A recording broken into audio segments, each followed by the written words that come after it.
privilege denied to many. Heart disease is taking our youth from us. Young people in their 30s, 40s, 50s, and beyond are dying needlessly. One of the hardest messages I've ever had to deliver is to convince people that something natural like Extendivite should be taken as a preventative measure. I'm sure you heard an ounce of prevention is worth a pound of cure. Extendivite is that ounce. Take Extendivite for 1 year and see what your doctor has to say and how much better you feel. Herbs take time to address the problem. It took years of life to have a problem. Give Extendivite 1 year to fix the problem. Don't wait until it's too late. Call 1-877-928-8822 or visit heartdrop.com or visit us on Amazon. Extend your life with Extendovite. This is RBN, the Republic Broadcasting Network.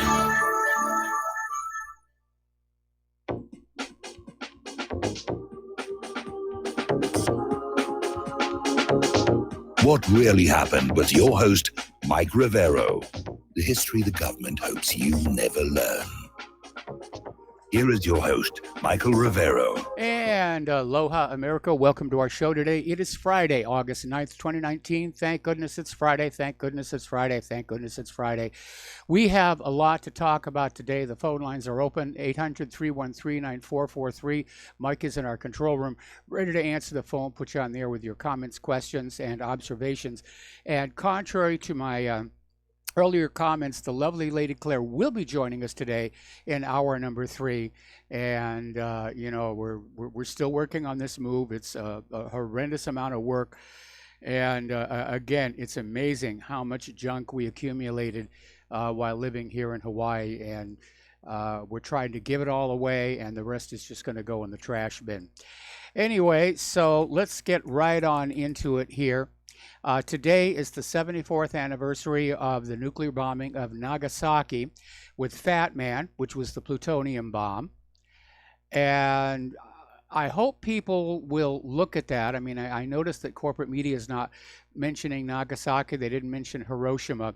I don't think they want people thinking about just how close we are to potential nuclear conflict right now, because then people might sit up and stop worrying about the LGBTQ people and say, hey, this is really serious. We've got to stop this. And maybe if Pakistan and India trade a couple of nukes, that'll wake the world up to just how serious things are right now. But there is a real nuclear threat, and we need to be aware of it. It's one of the reasons Claire and I are moving back to the mainland, because right out this window here, we've got a wonderful view of a first strike nuclear target. And that's a very depressing prospect. All right, so over in Missouri, there was this 20-year-old armed man, had a rifle, handgun, wearing body armor. He was walking towards a Missouri Walmart, and an off-duty firefighter with a concealed carry permit stopped and arrested him. So we don't know what this 20-year-old guy was going to do. And here's the weird part. Apparently, he's an expectant father. You know, what's got to be going through your mind? You're about to be a dad, and you're going to do something like this? But apparently, he was carrying something like over 100 rounds of ammunition. And this is why it's important for law-abiding citizens to be allowed to carry guns. Because in this case, he never even got into the Walmart. He was stopped right there in the parking lot. Now, we put a link up to a story. This is from 90 Miles from Tyranny.blogspot. It's a repost of a story that actually came out in 2017. And it talks about Clifford and Melanie Varnell, whose son, Jerry, was known to be mentally ill, schizophrenic. The courts had said he was incapable of living on his own. And the parents literally caught the FBI trying to groom their son, Jerry, to commit an act of terror. And it's just a reminder that, yeah, the FBI does find vulnerable people, manipulatable people, and gets them to do their dirty work for them so they can keep the fear alive. Oh, be afraid, cling to us, we'll take care of you. All right, we've already got callers on the line. Let's go to Joe in California. Aloha, Joe, welcome to the show. What's on your mind? Aloha, Mike. Yeah, I actually saw that article you just referenced on Paul Craig Roberts' site. You know, I don't know what to think, Mike. You said it yesterday that, you know, despite his doing the deep state's bidding, Trump, they're still, at least in the corporate media, they're still coming after him. I don't know what to think. I don't know if this is the ultimate psyop. But I heard James Fetzer the other day on the Richie Allen show saying that what was in the news prior to these shootings, and it seems like before these shootings happened, I have to look back. I haven't looked back to the history of all these mass shootings over the past 10 years, but it seems like there's news prior to these shootings that embarrasses the deep state. Now, what was going on before the shootings, as Fetzer was saying? The bumbling Mueller testimony. Yes. Before the intelligence, the House or Senate committee. The infighting among the Democrats, Tulsi Gabbard, who I really don't care for, but despite what I feel, she destroyed Kamala Harris on that previous debate. There was a lot of infighting between the Democrats. Then all of a sudden, these mass shootings happen. Yes. And also you had the Epstein story. So once again, the corporate media, the deep state, they're able to distract the public away. Like, don't look over here, nothing to see over here. Look at these mass shootings. And as far as Trump's concerned, I don't know what to think. I feel like maybe the FBI, like as you cited that story, maybe they are grooming these people. Maybe they have an army of these shooters ready to strike. And maybe it's a threat that they're holding over Trump's head. That if either don't prosecute, don't come after the FBI for what we did during the campaign of 2016, behave yourself, or we're going to keep doing this. We're going to keep setting these disturbed people on the public, whether these are, I don't know, you mentioned crisis actors or whatever, if people have actually died, but it's reported by the corporate media that people have died, and the gun issue becomes front and center. I don't know what to think. I mean, this country, these people are just so evil, I really don't know what to think. And the caller yesterday was talking about, the one caller, he was talking about slavery and Barack Obama is as evil as any white president. Yes, they're all evil because this, as Ross Perot said, the system is evil.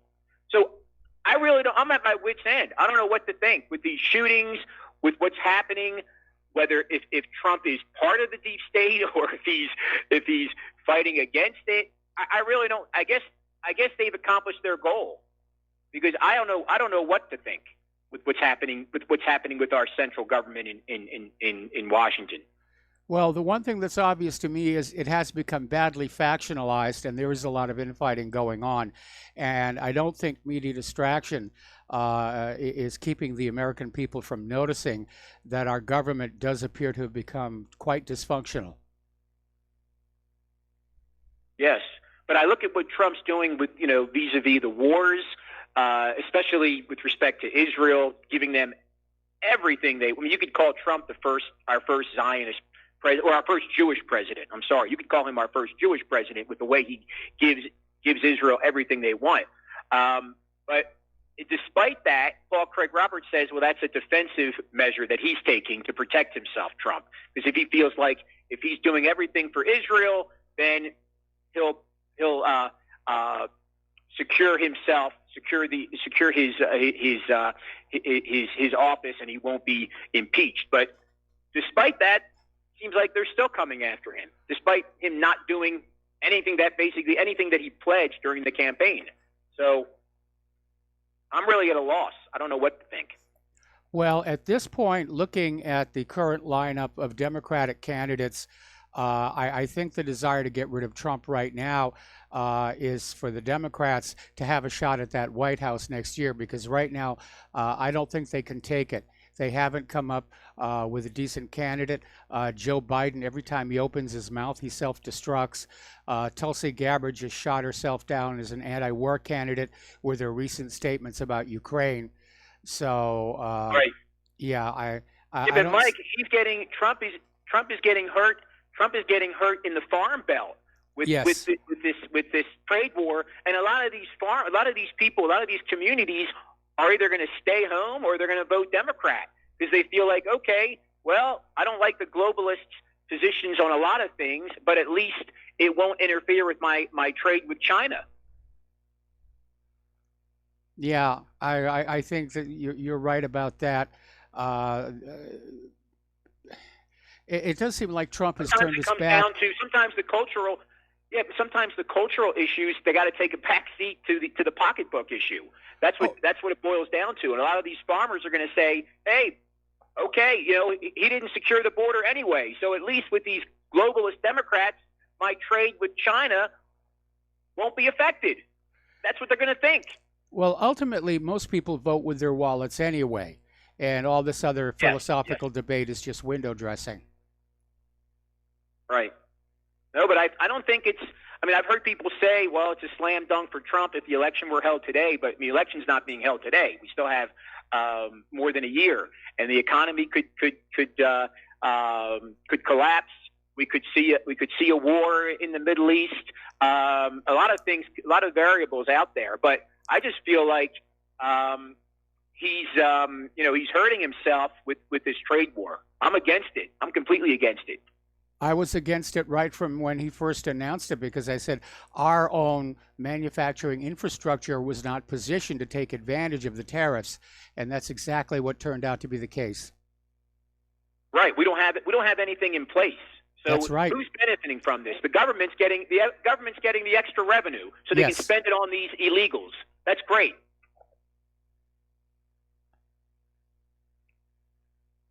That's absolutely right. The government gets all this added revenue, and we, the American people, are paying the added costs at the retail level. And that's hurting the retailers. Well, yeah. All right. Well, thank you, Mike. You and Claire have a great weekend. All right, same to you, Joe. We're going to switch over to Jim in Illinois. Aloha, Jim. Welcome to the show. What's on your mind? Oh, Michael, a couple of things. Have you covered the Hackers Convention in Las Vegas? Not all that much. I probably should have been paying more attention to it, but no, I haven't. Yeah, because I read an article and I saw something on the television a few minutes ago. The reporter stated, he stated that these young hackers, men and women, they are so smart, and they basically told him nothing is safe. It doesn't matter if it's a voting machine, a computer, an airline, a car, anything electronico can be hacked into. Yes. Which is kind of frightening. Considering we're supposed to have a safe network, and it's really not that safe. No, it isn't. And a lot of that lies with the manufacturers who want to get their products out there and get them to market and make as much money as they can. And these products are released with all these known openings and holes in them. And nobody is really spending the money to have really safe, hack-proof systems, unless it's some of the military contractors. Right. And the final thing I want to mention, this guy that did the shooting in El Paso, Yes. The police stated today that he did target Mexicans. And I said to myself, this is a kid that lives in the suburbs of Dallas. Why in the hell would you drive 650 miles to shoot Mexicans when you're surrounded by Mexicans in the Dallas area? It's one of the many oddities about this story, which make a lot of people think it was yet another manufactured, staged event. And not only that, though, if this guy drove 650 miles, there should be some videotape of him going to the gas station, washroom, or eating something. I mean, it does not add up. No, it doesn't. So, Michael, you take care, and you guys have a nice weekend. All right, thanks an awful lot. We're going to let you go. We're going to do a shout out to our on-air affiliates just now rejoining the network. And we're going to go to Art Off the Grid. Aloha, Art. Welcome to the show. What's on your mind? Okay, Mike. Well, new evidence has come out to validate the suspicion that many of us have that this El Paso shooting was indeed another staged event. If you will go to Breitbart.com, ladies and gentlemen, or just go to Google or whatever your search engine happens to be and do a search for CNN, El Paso shooting suspect's mom called police weeks before attack. Now, you take the picture of the original image that was put out of the El Paso shooter. We're looking at a skinny, super pale face, a rectangle kind of glasses, looks like seriously depressed, really short hair, almost looks like he could be anorexic, really pathetic looking creature. But this image today in the Breitbart.com article shows a young man with a very full, rounded face, nice tan, a little bit longer hair, kind of curly, wavy, mustache, goatee, looks like he's stoned out of his mind, a completely different image, dead on obvious this is not the same individual. So again, another change in the story. False, fake news, staged event. Lies, and more damn lies. People, this is not funny anymore. Yeah, well, I think we've had so many of these hoaxes and false flags and staged events that the safe assumption right now, every time one of them happens, is that it's just another one. This one that happened in Missouri, again, the fact that this 20-year-old was about to become a father, I have to scratch my head and say, why would somebody who's about to become a dad all of a sudden put on body armor, grab a handgun, an AR-15, 100 rounds of ammo, and walk into a Walmart? I mean, that seems very inconsistent. Yeah, that's another one that in the groups that I'm a member of on Facebook, there's been this big debate, and it seems like everybody seems to get this except this one character who keeps saying that everybody's overreacting and blah, blah, blah, and he doesn't understand why people were freaking out and all. And I'm like, look, what part of the guy walks in, full body armor, full dress, combat ready, looking like he's there to do damage. What part of this are you not bothered by? What part of this do you not understand? I said, the guy is lucky I wasn't there because I probably would have done him some serious damage. I mean, his day would have really went bad really damn fast if I'd have been there. Because this is not funny. You don't do this.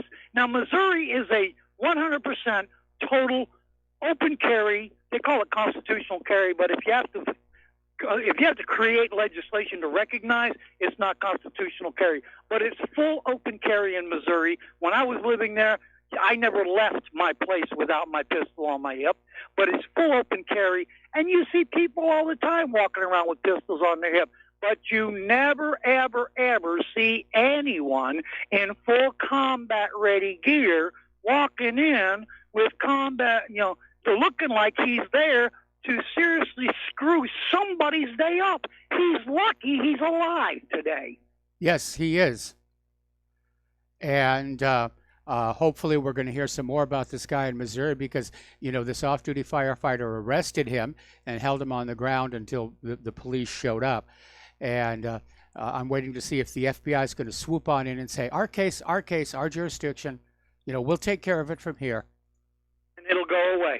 Yep. So I'm wondering, and see, here's my thing with this Missouri deal. I'm not going to say it yet, but I have a funny feeling this was a complete setup just to add fuel to the fire, because isn't it interesting how all of a sudden this new background check legislation just popped up in the past couple days, and it looks like Trump is ready to sign it. Well, let's not forget what Trump said. How about we take the guns first and worry about due process later? Well, a background check is not gun confiscation, and I think, Trump said it himself. The political climate is not ready for gun confiscation, and so my guess is that ever since the El Paso shooting, they have been running internal polls, and they're probably finding they're not getting a lot of traction with the American people regarding surrendering their weapons. And so this may have been an attempt to escalate the situation with another Walmart shooting. But boy, the Walmart stockholders have got to be freaking right about now. And unfortunately, because the one in Missouri was stopped, I think we can expect another one over the weekend. Well, isn't it interesting, Mike, that as I'm listening to talk radio today, because that's all I listen to, there were the two things. Trump is talking about a new algorithm to be used on the internet to look for potentials. Yeah, we know where that's going to end up going. They'll use that algorithm to track down anybody with guns. Because remember when Obama said the NDAA, we'll never use that power. And what happened? Art, I got to put you on hold. Don't hang up. We're going to come right back after these few words.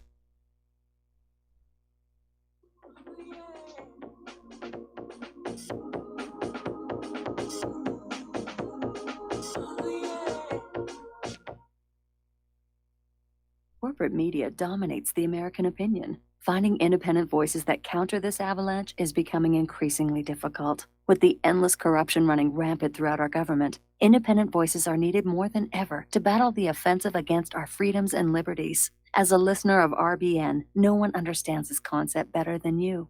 Now it's up to you to do your part. The time has come for you to take action and begin broadcasting the truth to hundreds or thousands of people every month. Sound impossible? Quite the contrary. With pointed slogans from LibertyStickers.com, you can reach countless sleeping Americans unaware that they live in a real-life wonderland. LibertyStickers.com has a huge inventory of political bumper stickers and messages that reflect the truth about our government, our politicians, and the future of America. With so many in stock, there's one perfect for you. Visit us today at LibertyStickers.com. Again, that's LibertyStickers.com.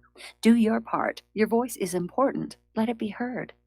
Folks, we're living in a world the likes of which we've never perceived any clearer than we do now. The plan for global governance has been in the works for generations and would have likely been achieved by now, but for the fact that the globalists left open their Achilles heel. With all their tools, Federal Reserve System, fiat currency, no child left behind, and then Common Core education introduced to our schools to dumb us down, vaccines, pharmaceuticals to lobotomize us, GMO foods, insertion of compromised or bought and paid for politicians, judges, mainstream media propaganda, all pieced together like a puzzle designed to ultimately bring the world under submission. But with all their strategy, they forgot one thing: knowledge. And knowledge is power. With knowledge, their bombardment is nullified. Folks, with that, as brilliant and knowledgeable as you've become, among the wisest audience of any radio audience in the world, and you are, I want you to take a moment to reflect and ask yourself, how much of that knowledge did I obtain from Republic Broadcasting Network? How high has my consciousness been raised since I've been a listener? How fast am I now able to discriminate truth from fake news by being a Republic Broadcasting listener? How clear am I now able to see the world since I've been listening to RBN? Ask yourselves those questions, folks. Then ask yourself, what is that knowledge worth to me? Like my morning coffee, how would I survive without it? A voice of truth in a sea of lies. Do we not all need to make sure it survives? Like public broadcasting, we are now finding we can only survive with listener support. Censorship, advertisers being attacked, truth itself being attacked. It's the only way through this. We at Republic Broadcasting humbly ask you to become a supporter. Look at your budget and make a determination of what Republic Broadcasting is worth to you and what you can afford on a monthly basis. Go to republicbroadcasting.org and pledge 20, 30, 40, 50, if possible, 100 a month or more if it's affordable. Click the donate button and become a regular monthly donor. Assure both us and yourself that Republic Broadcasting truth will continue to flow like that morning coffee. The network thanks you.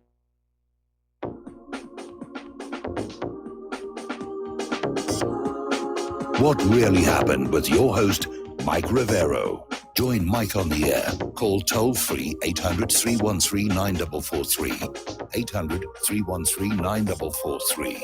And aloha, America. Welcome back to our show here. And once again, Republic Broadcasting needs you. They need your help. We need to stay on the air doing this good work of getting the facts out to you so you can make good choices about what's going on.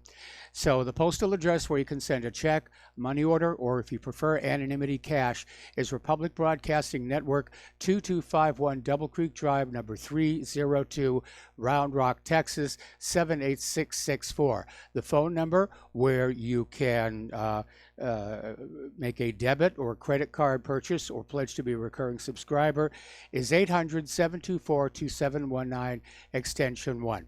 All right, we're going to go back to the phones here to Art off the grid. And yeah, Art, it does seem like we're living in a real life version of the Matrix where everything presented to us is just a complete fiction. Yeah, it is. And remember when they came out with the NDAA, the National Defense Authorization Act, that talked about indefinite detentions and such things as that. Yep. And, you know, a lot of people were concerned about this, and Obama said, oh, we'll never use that authority. And so then the question became, well, if you're never going to use the authority, why would you create a law giving you the authority? Well, now we have Trump talking about, you know, working with social media to create an algorithm so that they can track down potential threats of this nature. And we know for a fact that every time they do something along this line in this nature, it always ends up going that one step further, and they begin to apply it to everyone else. Now, keeping that in mind, we have to wonder, what's next? You know what I'm saying? What is next? Someone walking in with a suicide bomber? How long before we see suicide bombers in this country? I mean, this is insane, Mike. Yes. It's absolutely insane. And we had this one deal, some guy, I forget where it was, doing the shooting right over top of an interstate. What was that, Interstate 10, I think? Seriously? Yep. That's nuts. This is nuts. And again, isn't it interesting that all of this happening in the very midst of the Democratic primaries? You have to wonder if there isn't some connection. I'm not saying there's a connection. Don't anybody get me wrong. But well, you know, the Democrats are champions of the gun grabbers, and, you know, they've been trying for years to convince Americans to surrender their weapons. They're particularly obsessed, of course, about the sporting rifles because they give the American people a force of arms to balance that of the uniformed services. They don't care if you've got a little single-shot black powder gun. You know, you can't fight a revolution with that, nor should you try, I might add. Yeah, but they want those high-capacity reloadable rifles gone because they make the American people equal to the forces of repression.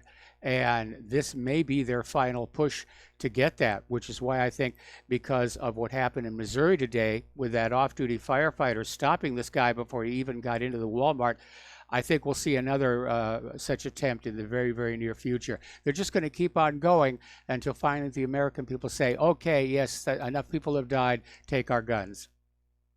Yeah, exactly. And let's keep in mind this Missouri guy with all the battle gear and all of this, when they arrested him, this guy had over 100 rounds on his person. Yes. You don't do this if you're just looking for attention. Plain and simple. You don't do this. If all you're looking for is attention, you can do this with a fake rifle, with a toy rifle.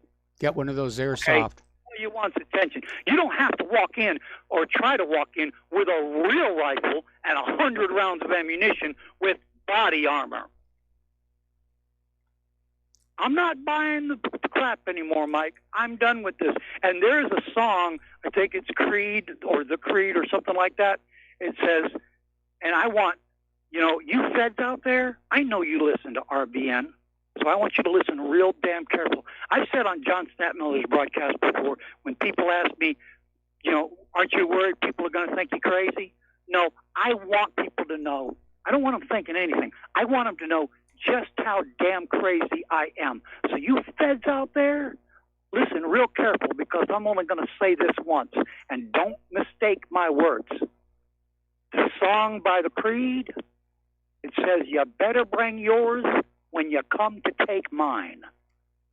And if you come to take mine, you better come with purpose, because I'm not going to back down. I am done with this garbage, and I'm not alone. I'm hearing a lot of people saying essentially the same thing all over the country, and it does worry me. And even Tucker Carlson says we almost appear to be on the path to civil war. Anyway, Art, I got to let you go. We got to take another break for commercials. We've got more callers waiting on the line, and we will be right back.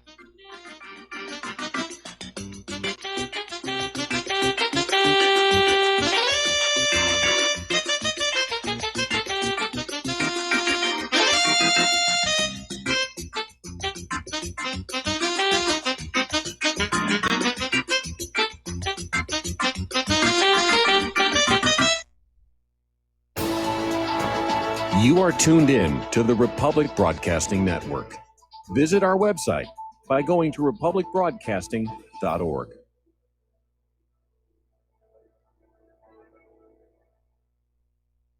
Homeowners, are you in foreclosure, expecting to be served with a foreclosure lawsuit, or suspect your lender has coerced you into an illegal mortgage transaction? A huge number of mortgages made in the last 10 years have legal issues and are possibly defective. State laws and the U.S. Supreme Court have upheld that defective mortgage documents are grounds for foreclosure defense and for counterclaims in favor of the homeowner. If your mortgage has been sold or assigned since closing the loan, it may be defective, and you may be paying the wrong party, and the lender may not have standing or the right to foreclose or collect payments under the law. If you would like to know if your mortgage is legal or not, or know if you are paying the right party, we can help. Our initial consultations are free of charge. We are not attorneys. We are legal researchers and work closely with experienced lawyers who know how to help you find the evidence to help you keep your home. Call toll free 1-855-2-KEEP-IT. That's 1-855-2-KEEP-IT today. Tired of being lied to by mass media? It's growing more and more apparent today that news is received less and less through standard media outlets. Even with a growing audience every day, RBN is beginning to direct more efforts into social media. Social media and the use of the internet is fast becoming the primary source of people for news, regardless of demographic. RBN has set out to provide some of the best news on the internet through republicbroadcasting.org, and also has begun to use the tools to our advantage by way of social media. Republic Broadcasting is now operating a Facebook page to function as yet another avenue to have our collective voice reach new audiences across not only America, but across the globe as well. The Facebook page features not only news, but also an RBN player to listen to our broadcast. Get involved by visiting facebook.com/Republic Broadcasting and liking our page and share it with your friends and family, because you can handle the truth. How healthy are your arteries? Deteriorating circulation has a number of early warning signs. High cholesterol, high blood pressure, fingers and or toes often go cold, arms and or legs often go to sleep, sharp diagonal crease in the earlobe, short walks cause cramping or pains in legs. Memory is not as good as it used to be, ankles swell late in the day, chest pain after physical exercise or emotional stress. If you experience even one of these symptoms, your circulatory system is crying out for attention. Extendivite is a natural solution to help improve your overall health. Extendivite is not your average heart tonic. To order, call 1-877-928-8822 or visit heartdrop.com or find us on Amazon. Extend your life with Extendivite. What this country is coming to, I sure would like to know. If they don't do something by and by, the rich will live and the poor will die. Doggone, the panic is on. Can't get no way, can't draw no pay. unemployment. And aloha, America. Welcome back to our show here. We're going to go back to the phones real quick to Steve Elkins. Aloha, Steve. Welcome to the show. What's on your mind? Me that Donald Trump is not there to protect our Second Amendment rights. And the question I have for you is, where's Iran-Contra Ollie North these days, the president of the NRA, to protect our freedoms? Where is this guy? At the moment, he seems to be AWOL. Yes. Yep, he is. This whole thing is going down. You're totally correct on this. They're going to be digging away at this little by little and to make ground until finally people say, I want security, I want safety, here's my firearm. But as the frustration that Art has just shared, I could join him. We have a lot of people that are just not going to willfully hand it over. It's not going to happen. That's true. Too many out there. Too many. That's agree. it for me, Mike. Appreciate it. I agree. There's going to be a lot of people who are going to get hurt in this if it comes to forcible confiscation. All right, Steve, thanks for the call. We're going to switch over to Daniel in British Columbia. Aloha, Daniel. Welcome to the show. What's on your mind? Oh, hi there, Mike. Yeah, I wanted to touch on this topic on Monday. I had a couple other points I made instead about the 8 hours drive to Walmart and so forth. But I made an interesting observation. I was watching CNN Live when the El Paso shooting was happening. And there's a woman who, she's connected to the Boston bombing in a few ways. She's like a mega event planner for the Department of Homeland Security for Massachusetts. And she's got a connection to the Belfer Center for Science and International Affairs through Harvard. She oversaw the U.S. response to the Deepwater Horizon. She oversaw the H1N1 pandemic. She's a CFR member. She was a legal advisor to Janet Reno during Waco. And so I'm watching, according to the timeline for the El Paso police, they first got the 911 call at 10:39 El Paso time. That's when first reports of an active shooter came in to their office. And by 10:45, they first arrived. So 6 minutes later. Now, I'm watching here on Pacific time, and El Paso time, it's 11:09. And on CNN, they've got three panelists talking about domestic terrorism, and one of them is this woman, Juliette Kayyem. And I just thought it was a little interesting since, this is it's an active shooter, and on the bottom of the screen on CNN, it said, one person injured. So there's no way that they could have called this thing domestic terrorism. I mean, it's a store. So when you think someone walks into a store, it's going to be either a robbery or it could be a disgruntled employee. We don't know. But one of the top U.S. experts on terrorism in the United States, her husband is David Barron. Yep. Who was on CNN saying, hey, it's okay to have these jackboots in Waterton and Boston barging into your homes looking for a skinny 19-year-old Sarna brother. So I just thought I'd add that to the mix. I just thought, the fact that they were able to contact her, get her on the panel in that short amount of time, just screams, red flag right there. So, and I'll let you get plus the fact that, how much time does it take to get these three panelists into the CNN studio? I mean, it's not like they've got a Star Trek transporter system. These people had to be flown or driven in. And, well, they had her in on advance. Skype. Yeah, they had her on Skype. And I'll give them the benefit of the doubt that they could have her on speed dial for sure, for this sort of thing. But the fact that even the El Paso police didn't know that this was a mass domestic terror incident at the time, even by their own admission, just screams fake to me. So.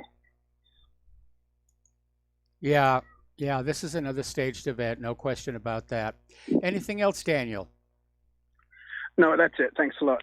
All right, thanks an awful lot. Somebody just emailed me to remind me that Oliver North actually stepped down as president of the NRA in April of this year. And apparently he was forced out over his allegations that NRA leaders were engaging in financial improprieties. So not a very good thing to have happening there. All right, we're going to go back to the phones here to Mike in Brazil. Aloha, Mike. Welcome to the show. What's on your mind?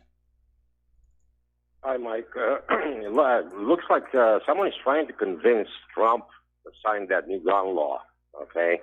I mean, come on, a couple of Walmarts in less than a week, that's a bit of a stretch. Okay, first of all, I got to tell you that the only time I came close to being shot was in Rosario in Argentina when that bullet hit the metal frame of the window, and I had left the balcony maybe 1/10 of a second before the bullet hit the window, the frame, and I was on the 7th floor. Okay, it was a tall building. But anyway, what I was going to say is that I wonder if CNN or MSNBC or Fox covered this situation in Missouri with a firefighter that had a concealed carry permit. And I wonder if this was covered. I bet it wasn't, because you're not supposed to carry concealed, right? I haven't seen it on the major corporate media yet, and I don't expect to, because, that sends the wrong message. This idea that ordinary citizens can prevent these massacres if they're allowed to have guns. And that's not what the agenda is. The agenda is to keep people so afraid of mass shooters and assault rifles that we'll turn in our guns, which, as that other caller said, some will, most won't. All of these buyback programs they've tried to have all around the world, they always turn out to be dismal failures. Yeah, probably if had it been a cop, okay, an off-duty cop, I'm sure they would have probably covered the story because it was a cop, right? But if it's a civilian, well, I consider the firefighter as a civilian, right? Well, they're not police, no. Anyway, yeah, well, let me ask you something. Have you seen this video about this communist conference in Sacramento where the lead speaker was an Asian girl, probably not older than 22, and she was addressing to the people with the word comrades. And there was a guy in the audience that he got triggered because she wasn't using specific pronouns for gender. And the guy really got triggered to repeat their phrase. You saw that, right? Yes. What do you make of it? Again, this stuff is being shoved down our throats, and the harder they shove, the more I think America's getting ready to puke back all over them. Have you seen that video posted by Mark Dice from California? He's from LA, and I'm subscribed to his channel. And somebody posted a photo, a Photoshop photo of him with his head blown off and a gun next to his head. And he complained to YouTube, to Team YouTube. A robot, I'm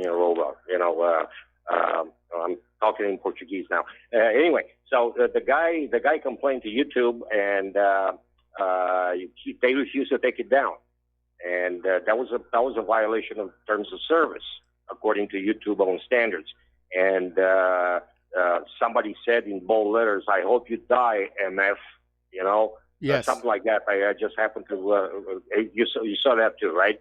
And the last thing I was going to say, I don't know if Janice McAfee is related to McAfee, the guy, the virus software engineer, but she posted, a graphic, like a poster on Twitter, and where Antifa was encouraging members to come all dressed like Trump supporters and infiltrate the Trump supporters, and wear American flag pins and all that stuff. Yep. And MAGA hats, and you saw that too, right? Yeah, and then commit acts of violence to be blamed on the Trump supporters. Exactly. Yeah, right. And incite acts of violence. I mean, I can't believe. These people are. They're really pushing it, Mike. This thing is going to end up in a civil war. Yeah, a lot of people are saying that right now. Well, yeah, because I don't see any way out of this. I mean, these people are really pushing it to the extreme that people are not going to take it anymore. Like Art from the Grid, I love his calls. He's a very swell guy, and he just said it like it is. The problem is that suicide bombers, they're not going to be covered by the mainstream media because basically bombs are forbidden. Okay, and not everybody has bombs, so That's true. they're gonna brush that aside, right? So I mean, if it had been a gun, it's a different story. Their agenda is to confiscate guns, ban guns and all that stuff. So anyway, this is what I was gonna say. That my parting shot is that civil war is coming, whether you like it or not. I mean, I hate to see that coming. A lot of innocent people are gonna get killed and maimed and injured and all that stuff. So. Boy, I tell you, I don't believe that I'm seeing these things. Communist conferences. What is Joe McCarthy when you need him? Yes. I mean, this guy, he was accusing everybody in the 1950s about being a communist. Where is he right now? I mean, you got the communists right there, in amphitheaters, in the universities, talking about, using the word comrades, I mean, this is ridiculous. I've never seen something like this in my entire life. Anyway, Mike, have a good show. This is all I have to say. All right, thanks have an a good awful show. lot. We're going to let you go, Mike. The phone lines are now open. Getting on back to the news here. Apparently, Samantha Bee is now comparing President Trump to the El Paso shooter, describing him as a racist monster. And this appears to be the handle that the Democrats are going to use to campaign on for 2020. Trump's a racist, Trump's a racist, Trump's a racist. Anybody who supports Trump is a racist. And this appears to have become their rallying cry. Okay. Over at MSNBC, Malcolm Nance came on out with this really bizarre suggestion that white supremacist foot soldiers are receiving subliminal orders from Trump. And that while what Trump is saying may sound perfectly innocent and innocuous to ordinary people, that the white supremacist foot soldiers are interpreting the words of Trump as subliminal orders in their head. Now that is really getting on out there. Now, John McAfee has come on out, and he also thinks there's a coming civil war, and his advice is simply arm yourself to the teeth. And basically, that's his advice. Arm yourself to the teeth because it is going to be ugly. All righty. Now, we've been waiting for the documents from Jeffrey Epstein to start coming on out, and they were supposed to be out earlier in the week, but apparently the reason they were delayed is that Maxwell, Ghislaine Maxwell, filed a last-second desperate motion with the court to keep them sealed, which the court turned down. So there are some interesting things that are coming on out here. And, well, not just from the Epstein documents here, but it's okay. So apparently one of Epstein's former sex slaves is on the record as saying she met with Al Gore through Jeff Epstein's close aide, Ghislaine Maxwell. So Al Gore has been named. And this sex slave, Virginia Roberts, stated in court papers and documents, Maxwell recruited her while she was working at Mar-a-Lago. And other famous friends that Roberts says she'd met included Heidi Klum and Naomi Campbell, in addition to former Vice President Al Gore. And here is where it's going to get juicy. Because, as you know, Prince Andrew was dragged into this a while back, and there was this photo of him with his arm around the waist of this underage girl. And apparently in these unsealed documents, 2 of Jeff Epstein's sex slaves claim they engaged in sexual acts with Prince Andrew. One of the girls was underage at the time. So that's going to make the royal family very, very unhappy. So, anyway. Oh, and in this one, and I'm rather glad to see, this came out in CNBC. Apparently, Alan Dershowitz has been named in these documents. Now, he has previously been accused of having been involved in Epstein's Island. He's denied it. He's sued people to keep them quiet. But yeah, it's looking more and more like, yeah, he was in it up to his neck here. Apparently, the Miami Herald is reporting that Marie Villafana, who's the lead federal prosecutor, who helped negotiate that controversial plea deal for Epstein, has submitted her resignation to the Justice Department. So the rats are leaving the sinking ship. All right, we're going to start with a phone call here. Kevin in West Virginia. And Kevin, I'm probably going to have to take you through the next commercial break. What's on your mind? Hearing what everybody was talking about with the Civil War coming and everything, yes, I do believe there's one coming. And I believe Antifa and the left do want a civil war in this country. I think they're trying to provoke, poke until, the Republicans or conservatives or whatever stand up, and actually fight back. I think they're fomenting this. And this was all in the WikiLeaks documents, Yes. The clash of civilizations and, race war and this and that. I think we're to the point where this is unstoppable now. This could have been stopped, but now I think it's too far. It's become too far. Look at Mitch McConnell. People screaming outside of his house, telling this is going to stab him in the heart. That was pretty disgusting. Anyway, listen, Kevin, stay on the line. Going to put you on hold. We got to take a break for commercials. We'll be right back.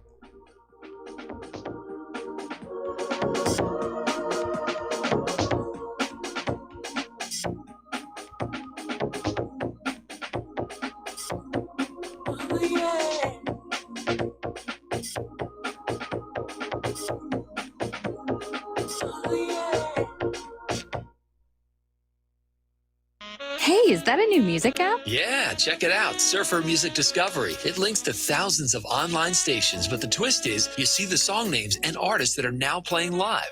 That's different. No guessing. Looks like a waterfall of music. So many formats. Rock, oldies, country, R&B, jazz, and a whole lot more. How's that spelled? Surfer. S-U-R-F-R. Is it expensive? It's free. No need to sign up or sign in. Get the Surfer Music app free from Google Play or the App Store. Talk Right, the conservative app offered by TalkStream Live that caters exclusively to the conservative talk radio community. Here you'll see only talk shows and podcasts from the conservative right, all the big broadcast names and online digital shows in one place. Talk Right makes it easy to find all your favorite conservative talkers with all the upscale features you come to expect from TalkStream Live. Keep up with the fast-paced political world. Download Talk Right today from Google Play or the App Store.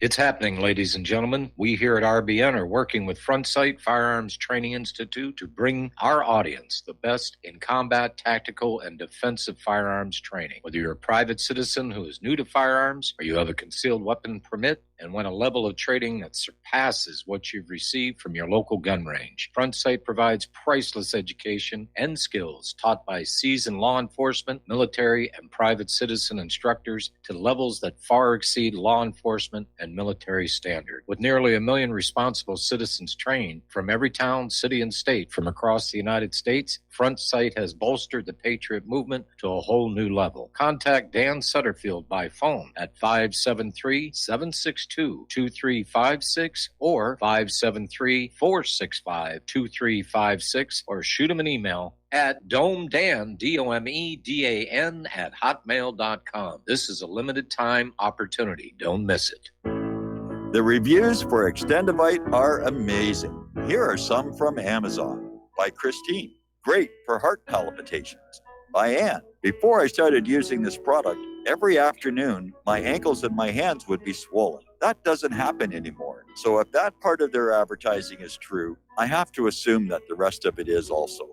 Not to mention that when I had my yearly blood test, only a few weeks after beginning to use this product, my cholesterol had dropped over 30 points. I'm going to continue to take it.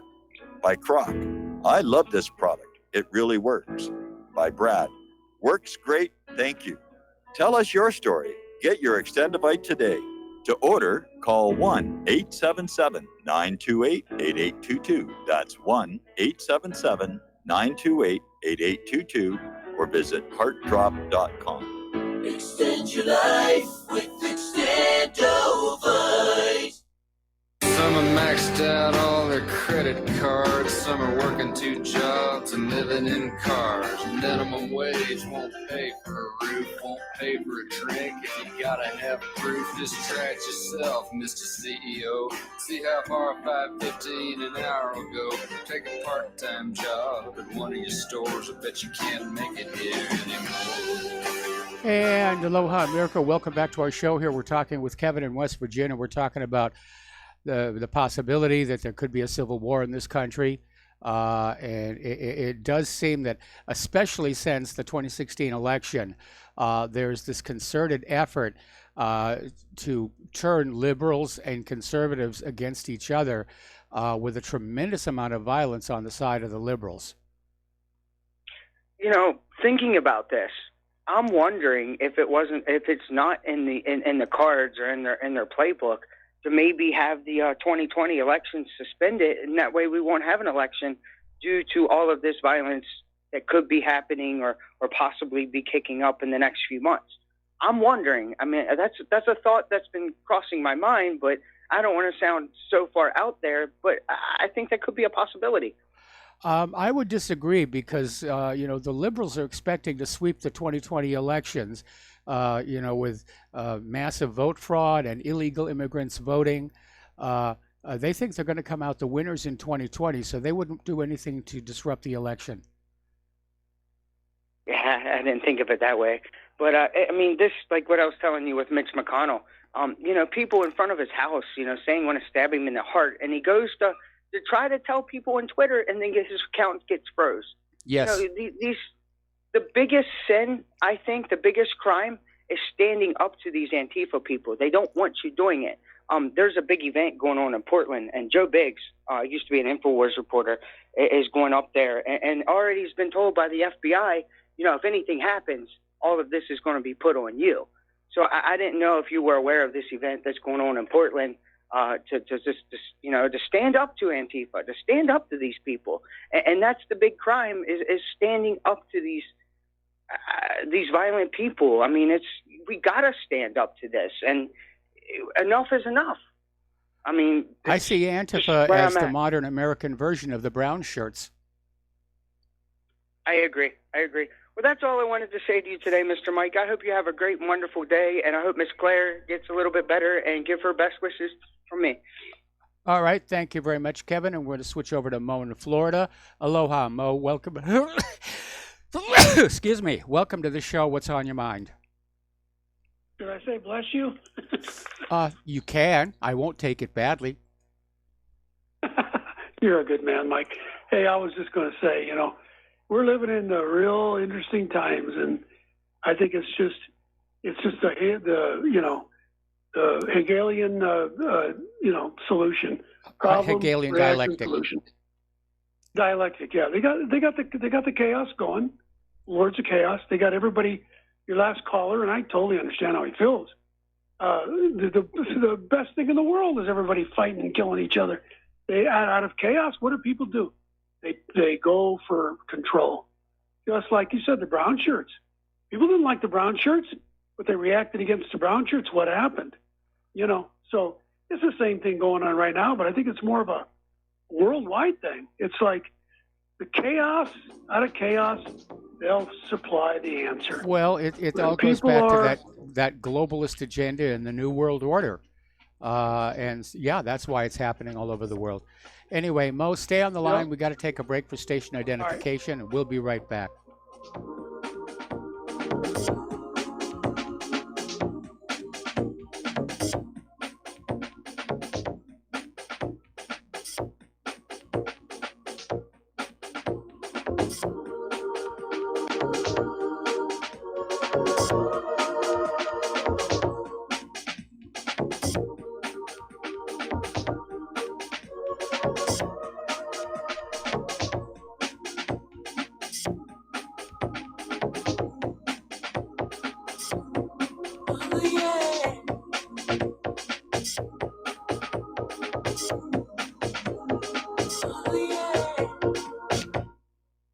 Corporate media dominates the American opinion. Finding independent voices that counter this avalanche is becoming increasingly difficult. With the endless corruption running rampant throughout our government, independent voices are needed more than ever to battle the offensive against our freedoms and liberties. As a listener of RBN, no one understands this concept better than you. Now it's up to you to do your part. The time has come for you to take action and begin broadcasting the truth to hundreds or thousands of people every month. Sound impossible? Quite the contrary. With pointed slogans from LibertyStickers.com, you can reach countless sleeping Americans unaware that they live in a real-life wonderland. LibertyStickers.com has a huge inventory of political bumper stickers and messages that reflect the truth about our government, our politicians, and the future of America. With so many in stock, there's one perfect for you. Visit us today at LibertyStickers.com. Again, that's LibertyStickers.com. Do your part. Your voice is important. Let it be heard. You're listening to the Republic Broadcasting Network, because you can handle the truth.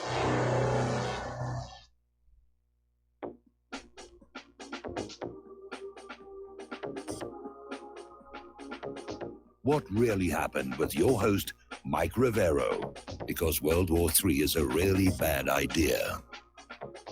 Here is your host, Michael Rivero. And aloha, America. Welcome back to our show, hour number 2. The phone lines are open, 800-313-9443. We're talking with Mo in Florida. And Mo, I agree. It does seem like the entire world is going wacko. And I don't know if it's the machinations of the globalists, the New World Order, or the fact that there is a population crunch right now and people are getting a little bit testy. But yeah, you can almost feel it growing day by day. Yeah, but I think, Mike, just from the calls you have, and I totally sympathize with you. You do have the best callers. These people they're awake. But here was a quote. I don't know who even said this, but they said, "The stronger the mood, they get stronger the more we fear. They want us stuck in an endless fear, endless fear loop, so they can take control. Then they can link us all up to the technology in the cloud and basically steal what God or infinite consciousness gave us, which is a soul, life force, or our infinite awareness. This is what they don't have. Our bodies are just biological machines, a vehicle for the soul." Sometimes I just wonder that this is just a natural progression, and that I know you don't believe in the aliens. I'm not saying you don't believe there's other life out there, but sometimes I think this is just a natural progression. There's a control issue. There's fear going on, and out of this fear, there's a coalescence of control. And the more control, the more the planet. It's a George Orwell on steroids. That's what I fear. Well, the problem with using fear as a control mechanism, and we're seeing it today in Israel, is that fear tends to burn itself out. If you're afraid of tags on couch cushions, that'll last for a little while. Then after a while, you're used to it. If you're afraid of terrorists, after a while, you're used to that.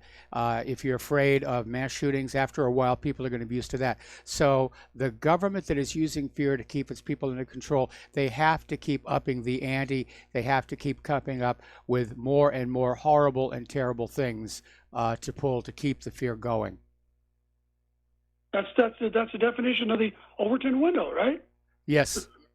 They make it so bizarre that, okay, you back off halfway and you're already you're already in crazy land. I mean, I just think, Mike, I'll let you go because I know I got other callers. I don't want to hog the line here, and I appreciate you holding me over. But there's the Gandhi way. Yes. And there's the fight back way. I was like you, man. I got my first shotgun when I was 9 years old. And was pheasant hunting in Nebraska, and it was fine then. Nobody cared. But So I grew up with guns. I'm comfortable with guns. I'll defend my property. But sometimes I wonder, this is exactly what they want. So what are your thoughts on that? I'm not sure what you mean by this is what they want. I think what they want is for us to all be disarmed, be dependent on corporations for our food and water and eventually air, and just fit into this model of commerce of just working all the time just to stay alive, which to me sounds like a good definition of slavery. No, I'm talking about the Gandhi approach, non-resistance. Oh, yeah, I'm definitely in favor of the Gandhi approach. I'm opposed to violence in the streets of America. Unfortunately, it's not up to me. Antifa seems to have made that choice for us. But yeah, I prefer the Gandhi approach, and I'm not in favor of Americans shooting Americans. No, I think something's going on here, Mike, though. No question, we're definitely living in some very interesting times, and I appreciate there's people like you out there. So keep up the good work, Mike. Thanks for taking my call. All right, thank you very much. We're going to switch over to Joe in Tennessee. Aloha, Joe. Welcome to the show. What's on your mind? Hey, Mike. Your previous caller, the guy before him, talked about Joe Biggs and going to Portland and how the FBI told him if there was going to be any trouble in Portland, it was going to be his fault. That's kind of interesting, because it's Antifa, who is protected by the FBI, and they're protected by the Portland police, that are going to be the ones that are going to be the violent ones. They're going to be the ones smashing windows. They're the ones that are going to be at fault. And it brings to mind in 2005, there was a riot in Toledo, and a man I consider one of the great geniuses because of his tactics. I agree with his white Socialist Party stuff. His name was Bill White. I don't know what happened to Bill White, but all he did was show up to protest black crime, and the city about burned down. It cost a couple $10, $20 million in damage. I don't think anybody got killed, but I think it was a smart tactic for the right and for people to expose Antifa. Show up in Portland. Show up in cities where Antifa is protected by the police. Let them have a riot. Create a riot. You can have 5 guys show up, and they'll have a riot and cause $10 million, because these cities want to coddle these cretins. The FBI wants to protect Antifa. Well, let them pay a price. Let these leftist cities pay a price. Let their Starbucks have the windows smashed. And it wouldn't be the right wing that are doing it. They're just going to show up and demand free speech and watch these left wing lunatics who are coddled by the mayor of Portland, that are coddled and probably infiltrated and given the leadership by the FBI. Let them explain why all the police have to be on overtime. Let them explain to Bank of America and Starbucks why their windows are always getting smashed. Let them explain why the kid's not safe to go to the areas where all the tourists show up on a weekend because Antifa is going to be there. So I think that we have to take the Bill White tactic of just showing up for, all you need is 10, 15 guys, a free speech rally for white nationalists. And like I said, when that FBI guy told Joe Biggs that it would be his fault, that just tells me that the FBI is scared of Joe Biggs' tactics. Why would it be at Joe Biggs' fault for showing up in Portland to help protect protesters, whatever? Why? It just shows how one-sided the FBI is, and why they really they can't be disbanded and shut down quick enough, as far as I'm concerned. And I hope President Trump does so. But once again, if there's anybody that wants to have a meeting, go to Austin, get 10 guys together, tell them you are the white nationalists, and watch Antifa tear Austin to smithereens, and let them explain why you protect Antifa, Mayor. Why do you protect Antifa? Why do you let them go around in hoods and smash people? Because I think it's, once again, when Bill White did that in 2005, I always thought that was brilliant. And when they tried to deny me my right to protest 9/11 in front of the library in Ormond Beach, Florida, I told them I was going to have a free speech rally with white separatists. And next thing you know, they gave me permission to hand out my DVDs because they were scared. Yes. Because they know what will happen. It wouldn't be me they're scared of. It would be what the left will do. That's what they're scared of. So Yes. use that. You're not committing a crime by using the left. They're the ones committing the crime. But you can trigger them to commit a crime. And then, because the police and the FBI protect Antifa, let the political class explain that to the American people, the middle America. Anyway, that's just my thoughts for the day. One other thing, it's wonderful how Trump no longer has press conferences like they used to be, where you'd have to watch Jim Acosta mug for the camera. I mean, he's so brilliant the way now he has these press conferences out there near the helicopter. You never see the Jim Acosta's mugging for the camera and all those Roberts from Fox.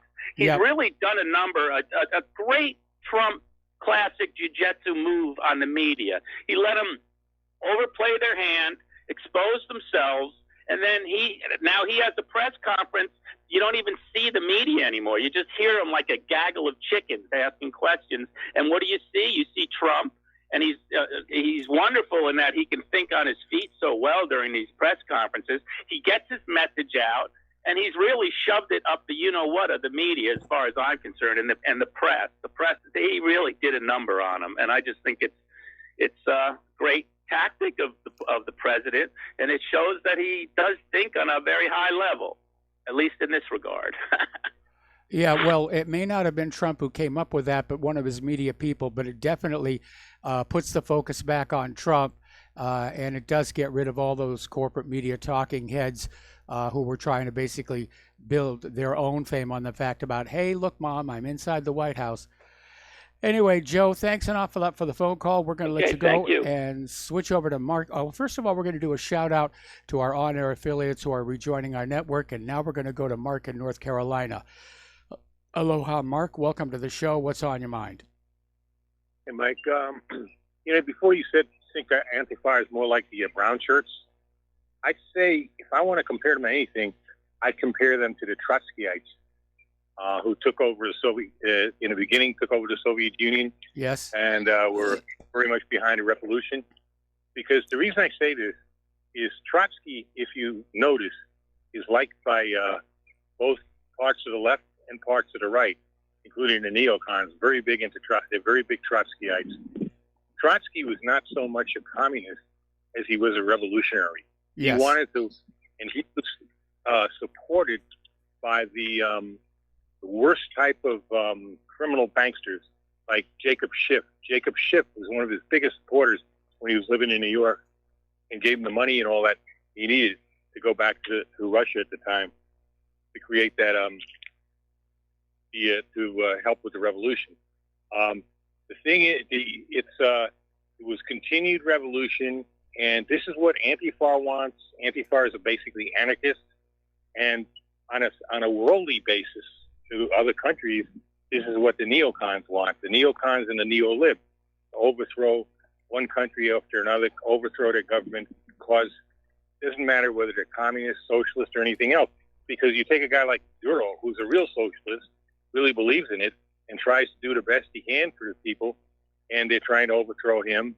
They overthrew Gaddafi, who was also a real socialist, and did the best he could for his people.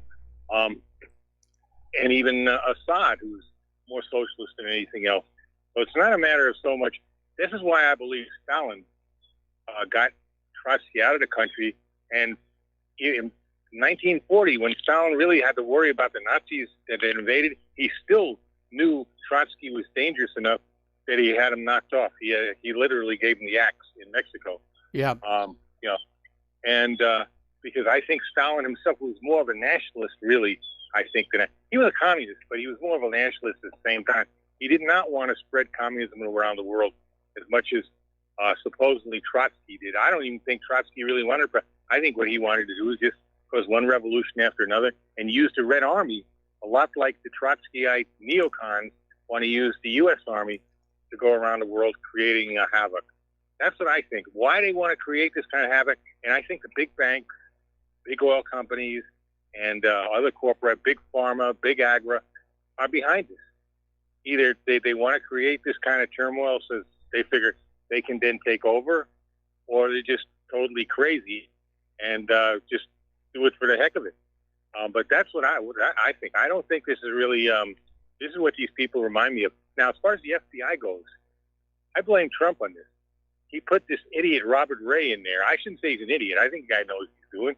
Another member of the DOJ club, DOJ FBI club for years. After getting rid of Comey, and he puts a jackass like this guy in. Why? It makes no sense. He should have put somebody like, let's say, Sheriff Dave Clark, somebody like that in charge of the FBI.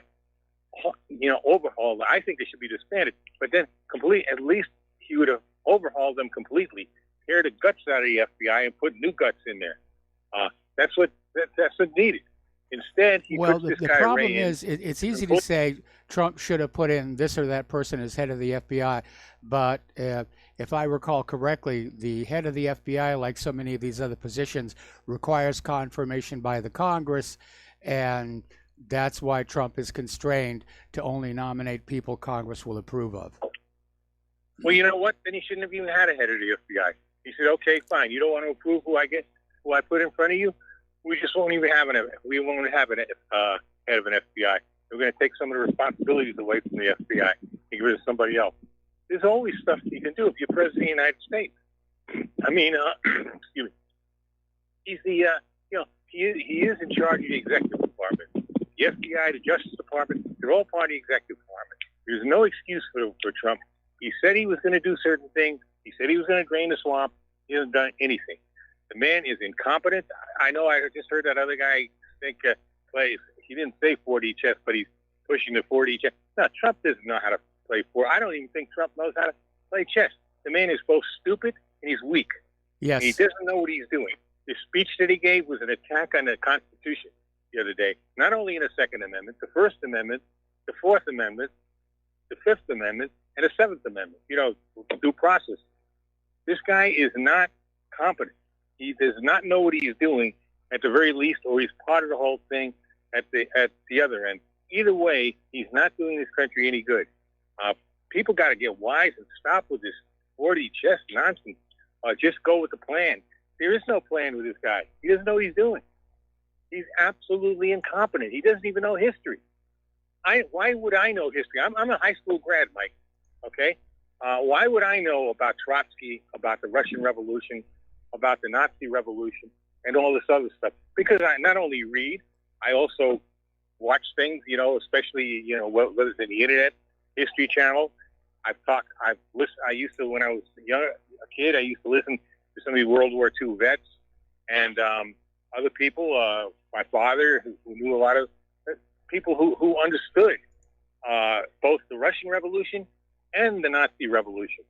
And that's what Trump doesn't know anything. The man is incompetent. He's stupid. He may know business. I don't even know how good he is. Obviously, he must know something about business, the fact that he got so rich. Well, he went through a couple of bankruptcies during that process as well. Yeah, but okay, I can't hold anything against that. A lot of people, I went through bankruptcy myself. I mean, I'm not a millionaire or a billionaire, but I mean, that happens. But he's still wind up on his feet again. So obviously, he's not too bad of a businessman. But the man, other than that, he doesn't know what he's doing. He's incompetent, Mike. People can't get it through their heads. He's not doing this country any good. Nope. Even as far as the economy goes, that's all a ruse. Right now, the only thing holding Wall Street together is that, what do you call it again? That team there? The plunge protection team. Plunge protection team. That's the only thing that's keeping them going. They're buying their own stocks, for crying out loud. Nobody wants to invest in these things. And they're every time it looks like the stock market is really going to come, they're up to some more shenanigans. Plus, they're threatening to lower the interest rates even more than they are already, which is poison for this country. It's just going to push us further and further into debt. All it's doing. This man is incompetent. He's bringing this country to ruin. I don't know what we can do. As far as civil war, all I can say, folks, prepare. Get ready. Yes. If you're militias, the militias should convince people to surrender a certain amount of their guns to the militias. We should hide those guns somewhere and be ready if and when the time comes. God forbid, I don't want it to happen, but I'm afraid the more it looks like the more, because it's being pushed by the government. The government is supporting some like, they're supporting Al Qaeda also, but like Antifa. All they're doing. If you remember when you almost had that shooting in Texas a few years ago, the FBI, and fortunately Texans know how to shoot. A couple of the security officers, I don't know if they were off-duty police or actual security, whatever, they knew how to shoot, and they put a couple of rounds into these guys' heads. Otherwise, there would have been a massacre right there. Now, the FBI was caught on their radio saying, shoot up Texas. Okay? In other words, and they escorted those two clowns to the area from Arizona. Yeah. Okay? They were behind this. They were not going to stop it. This is going to be a massacre. This is what they want. The FBI is not a patriotic group. I don't consider them peace officers. They're just. I consider them the American Gestapo. You could say that. Okay. Or the American KGB. All right. Well, listen, Mark, I got to let you go. We got to take another break for commercials. The phone lines are really loaded up, and I'm going to try and clear as many of these calls as we can before the Lady Claire joins us. So we'll be right back.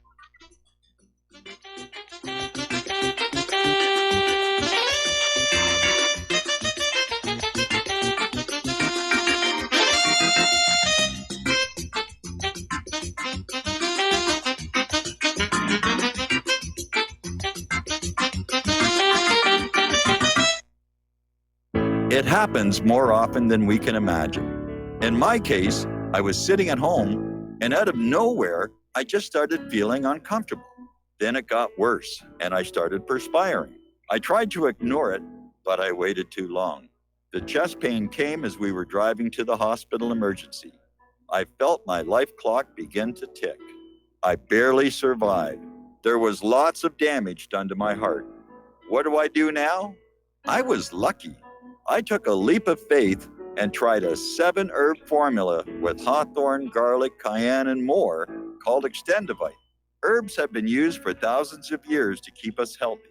If you're not using Extendivite as a preventative supplement, maybe it's time to start. To order, call 1-877-928-8822 or visit heartdrop.com. Extend your life with Extendovite. Folks, we're living in a world the likes of which we've never perceived any clearer than we do now. The plan for global governance has been in the works for generations and would have likely been achieved by now, but for the fact that the globalists left open their Achilles heel. With all their tools, Federal Reserve System, fiat currency, no child left behind, and then Common Core education introduced to our schools to dumb us down, vaccines, pharmaceuticals to lobotomize us, GMO foods, insertion of compromised or bought and paid for politicians, judges, mainstream media propaganda, all pieced together like a puzzle designed to ultimately bring the world under submission. But with all their strategy, they forgot one thing: knowledge. And knowledge is power. With knowledge, their bombardment is nullified. Folks, with that, as brilliant and knowledgeable as you've become, among the wisest audience of any radio audience in the world, and you are, I want you to take a moment to reflect and ask yourself, how much of that knowledge did I obtain from Republic Broadcasting Network? How high has my consciousness been raised since I've been a listener? How fast am I now able to discriminate truth from fake news by being a Republic Broadcasting listener? How clear am I now able to see the world since I've been listening to RBN? Ask yourselves those questions, folks. Then ask yourself, what is that knowledge worth to me? Like my morning coffee, how would I survive without it? A voice of truth in a sea of lies. Do we not all need to make sure it survives? Like public broadcasting, we are now finding we can only survive with listener support. Censorship, advertisers being attacked, truth itself being attacked. It's the only way through this. We at Republic Broadcasting humbly ask you to become a supporter. Look at your budget and make a determination of what Republic Broadcasting is worth to you and what you can afford on a monthly basis. Go to republicbroadcasting.org and pledge 20, 30, 40, 50, if possible, 100 a month or more if it's affordable. Click the donate button and become a regular monthly donor. Assure both us and yourself that Republic Broadcasting truth will continue to flow like that morning coffee. The network thanks you. We will not go down in the night without a fight. You can burn up our mosques and our homes and our schools, but our spirit will never die. We will not go down in Gaza tonight. Women and children. And aloha, America. Welcome back to our show here. We're going to go back to the phones to Carl in Mexico. Carl, thank you for waiting so patiently. What's on your mind? Hey, Mike, how you doing? Doing fine. First time caller. I've communicated with you a little bit by email, and California, but I did stop and spent the night in El Paso, and that Walmart is right on the border of Mexico, and I think that might be one of the reasons that he picked one of those along the border edge, is because he would think that there was more Mexicans in that because he was Okay, we have a all really the way around that. we have a really bad phone connection. But basically, when you look at the actual number of Mexican nationals that he actually shot, it wasn't that many. So if his goal was to find a more target-rich environment, he failed utterly on that. And still, in the 650 miles between where he lived and that particular Walmart, there had to be other Walmarts. I mean, he himself lived in a heavy Latino community. Yeah, no, I agree. It doesn't make a lot of sense, but that is the closest one to the border. So that's just my thought. Okay, well, thanks an awful lot for the phone call. We're going to switch over to Doreen in Vancouver. Aloha, Doreen. Welcome to the show. What's on your mind? Oh, hi, Mike. Yes, I was listening to all your remarks from some of your callers that called in.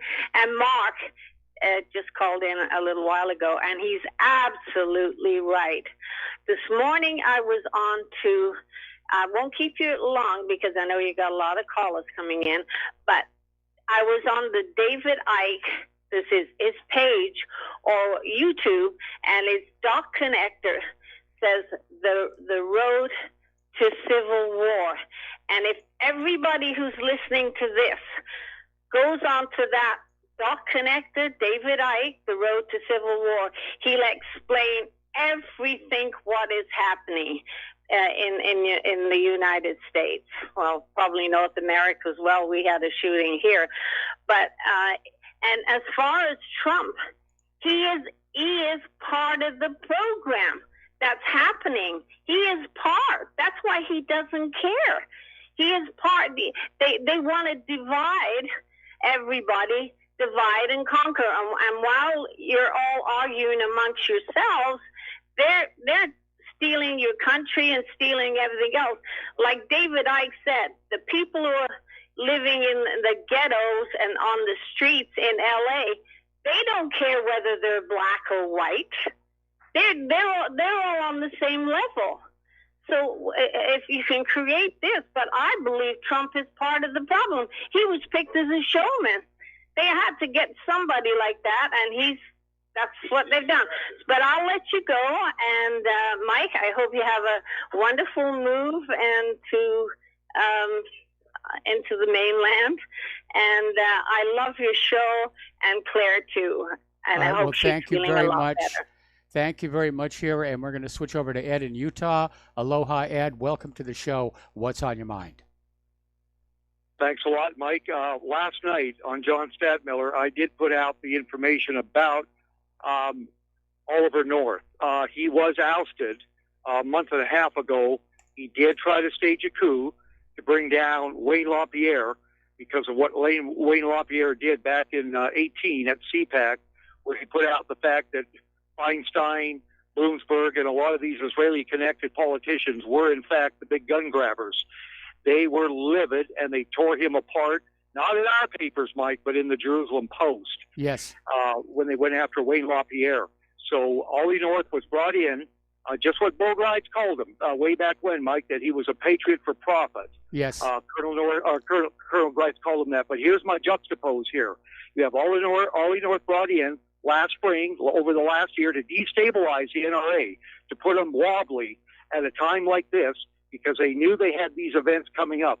And as I also put out, the fact is that this Cruces fella, his father, Brian Cruces, was an MK Ultra doctor at the Timberlawn medical facility in Dallas, Texas.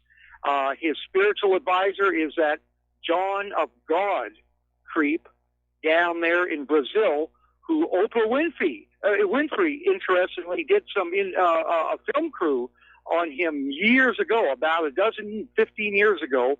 He was later exposed, though, for being a sex pervert on 60 Minutes Australia, that exposed him for what he was. Here he is, the spiritual advisor to Brian Cruces, who is aligned with Colin Ross and these other actual Manchurian candidate, dissociative personality psychiatrists from the UMass. Ed, stay on the line. Yeah. Don't hang up. Got to put you on hold. Do commercials. Be right back.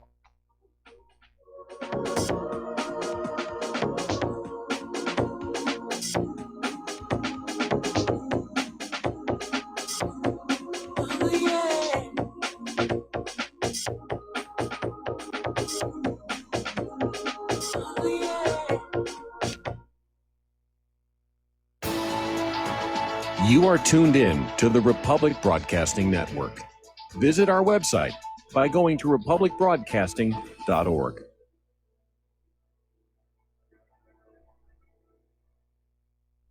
Homeowners, if your lender has gone out of business or sold your transaction to another lender or servicer, you may be the victim of a wrongful foreclosure, resulting in the loss of your home. If you've already lost your home, are in foreclosure, or even in good standing, you can challenge the mortgage transaction's illegal issue, and your property can be restored to you, and your foreclosure can be stopped or reversed, and the mortgage transaction declared unenforceable. State laws, U.S. title codes, the Uniform Commercial Codes, and U.S. Supreme Court rulings have upheld that defective mortgage documentations can reverse or stop foreclosures and enforce property title claims in favor of the homeowner. We are having successes in stopping the process of foreclosure, the enforcement of the foreclosure judgments, the sale of property, and evictions after the sale. We are not attorneys, and we don't give legal advice. We are a professional team of legal researchers, providing forensic mortgage audits and expert witnesses. We have the knowledge to produce the evidence and enforce laws regarding your legal issues. We've been in business for 12 years without a complaint. Consultations are free, and we provide a free title search to confirm if your mortgage has legal defects. Please call 855-253-3748. 855, the number 2, keep it today. Tired of being lied to by mass media? It's growing more and more apparent today that news is received less and less through standard media outlets. Even with a growing audience every day, RBN is beginning to direct more efforts into social media. Social media and the use of the internet is fast becoming the primary source of people for news, regardless of demographic. RBN has set out to provide some of the best news on the internet through republicbroadcasting.org, and also has begun to use the tools to our advantage by way of social media. Republic Broadcasting is now operating a Facebook page to function as yet another avenue to have our collective voice reach new audiences across not only America, but across the globe as well. The Facebook page features not only news, but also an RBN player to listen to our broadcasts. Get involved by visiting facebook.com/Republic Broadcasting and liking our page and share it with your friends and family, because you can handle the truth. Many people write us about their experience with Extendivite. Allow me to read you some from Amazon.com. It really does work like the review says it does. I cannot believe that after the first few days, I didn't feel as sluggish or clogged up. It has had a profound impact on my physical, emotional well-being. I'm skeptical as most people about products and their claims, and I never write reviews, but this is a wonderful product and I recommend it to everyone. Great product. It has brought my blood pressure from the mid-150s over the 80s to the mid-130s over mid-80s, along with diet and exercise in just the past couple of months. Excellent. Thank you, David. Tell us your story. Get Extendivite today. Call 1-877-928-8822 or visit heartdrop.com. Extend your life with Extendovite.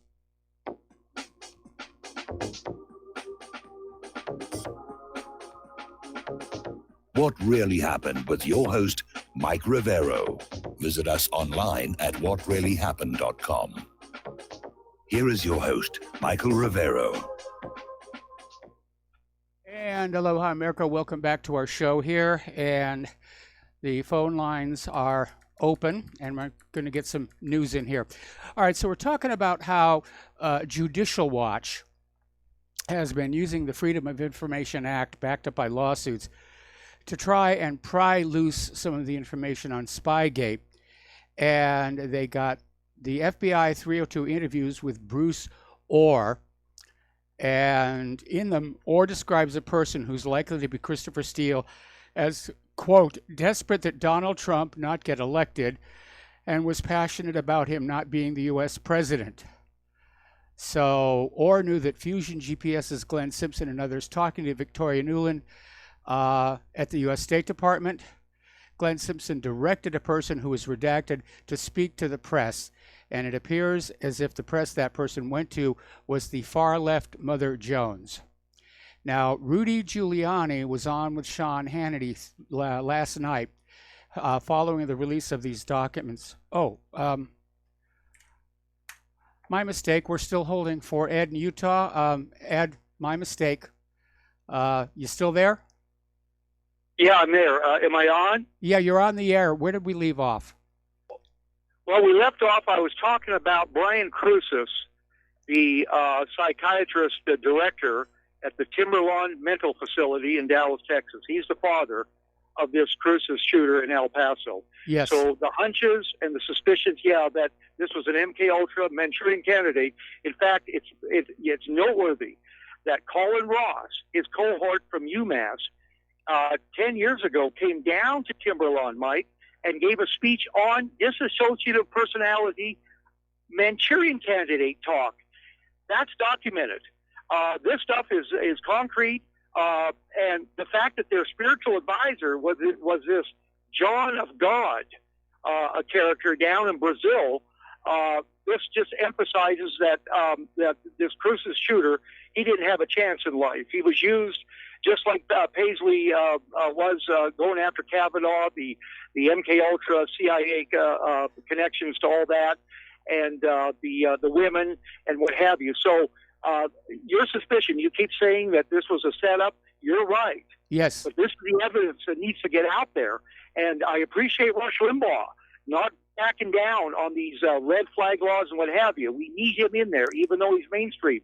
But at this time, it needs more than just Mike Savage out there who's willing to talk about CIA connection in the mainstream to get this out. So we need to, I believe, verify and get more information on this Brian Crucis there at the Timberlawn in Dallas, and that this was a staged event designed to give, now, whether Donald Trump is caving in or whether, as Doreen from Canada is right, that he's in on the act, it could go either way. I'm telling you, it came out of Don's mouth, Mike, about marrying the border issue and the immigration law with this shooting. That's no good. That's no good. The NRA, thank God that Wayne LaPierre prevailed over Oliver North before North could do more damage to the NRA's credibility here at this crucial moment. We need to fight this back. And this is not something we can deal make on. This is not an economic issue. This is the Second Amendment. And Don Trump kept saying, the Second Amendment is safe with me. Well, we'll see about that, Mr. President. Yeah, we definitely will here. I'm trying to think about what purpose there would be in linking the immigration issue and gun control, especially when you consider how many illegal immigrants are guilty of gun crime. I'm not sure how that works. It came out of Donald Trump's mouth last Monday in his first speech. He, not the Democrats, talking about the issue together. And just like one caller pointed out, it did happen in El Paso. And you have this Open Borders Conference coming up in September, sponsored by the Democrat National Committee. So, yeah, I think there is something to it, and it needs to be looked at. Well, no, but Trump is saying he's willing to make a deal. He'll go for the expanded background checks if the Democrats will stop opposing the wall, which they're never going to do. Anyway, listen, Ed, Thank you for the call. Thank you very much. Got get some news done before the Lady Claire joins us here. So Trump attorney Rudy Giuliani went on Sean Hannity last night following the release of the Bruce Orr 302 documents and basically said for over a year, European officials have been trying to get Spygate info to the FBI about what was really going on, and they were constantly thwarted, ignored, and pushed aside. The FBI had an agenda, and they didn't want anybody getting in the way. All right, another caller on the line, Tom in Florida. Aloha. Let's kind of keep it short. What's on your mind? Yeah, good day, Michael. I'll keep it short. First off, Michael, you had a caller in the first hour, and I had to cut it off because I had to take care of something. But, I was listening earlier this morning about FISA. This guy Bongino was talking about the corruption and insanity of the FBI. And how, Michael, and I like to ask Dustin, what other president or other man could have took this crap about it? He's a Russian spy. The guy's a Russian spy. He's a total full-blown white nationalist racist pig. I mean, all the media does is attack our president, who's the commander-in-chief of the Allied forces, okay, our military. Okay, he's the president. For 2 years, all this guys have been hearing about Russia collusion, FISA, the criminals that did FISA, Comey and all these homies, they do all this lying, and then you have them. Now he's a white nationalist racist. I mean, come on, Michael. This guy's it's unrelenting. It's a total bombardment of what they've been trying to do to this guy. And then today he's basically saying, and I'm going to agree with you on this. I heard him before he went on the tarmac to get on the helicopter to go on Air Force One. Trump said today, no illegal is going to stay in this country. Zero. He even made a circle on his hand. Did you see that video? Yeah, I caught that video here. Well, he can say that and he can make all the gestures he wants, but I've reached the point right now where I want to see actual hard results. And I'm tired of everybody saying indictments are coming or this is going to happen. Be patient. It's all going to work out. I'm out of patience. Either fix it or resign and get somebody in there who can. Well, Michael, we both agree on that. And like I tell you a lot of times, if I don't see some of these getting arrested, if I don't see some of these Democrats being held for treason for what they've done to this, like I told you yesterday, I found out that El Paso is 80% Hispanic. Yes. How did that happen? 20% is gringo, white American or black, Afro-American. How did this happen? It happened in the rest of that state. You don't think they're trying to turn that state of Texas? You're losing your mind. Of course they are. Yeah, And it's predicted that Texas is going to be blue by the time of the 2020 election. That's the problem. And if Trump doesn't start rounding them up like Eisenhower, the massive millions of deportations, and Dustin can say probably he's right. Maybe nothing will happen. Maybe the wall will never be built. But at least a guy came out on the media. The media's been exposed for what they are, fake criminal element of Bolshevikism. And what's going on now is this guy's literally saying, hey, man, we're being invaded. And these people are not coming here to compliment. They're coming to eat your lunch and take your jobs. That's exactly what's going on here. That's the modus operandi. Come here. They're not coming to compliment you. They're not coming here to do anything but take your lunch, or take your job and eat your lunch. That's the bottom line here. And if, as far as Dustin was in New Jersey, I got Dustin. He should do something. He should run for office and propose that New Jersey be split in half, like they want to do with Chicago. Kick Chicago out of Illinois, and the state will go red. Yes. Well, Dustin should run for office. I'll tell people I know up in New Jersey to vote for him.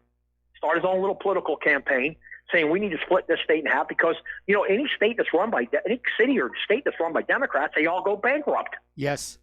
Or they're losing their minds.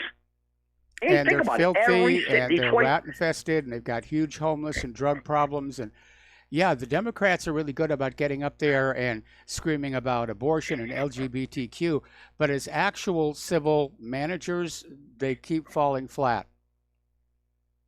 Let me ask you a question. I got a question for Dustin. Why doesn't Dustin think about moving to Detroit? Detroit went red. Why doesn't he move to Detroit, buy a house for $5,000? He can leave New Jersey. It's the same climate. Go to Detroit, get you one of those row houses they sell for $3,000-$5,000, and we'll just bring in a bunch of people to take back Detroit.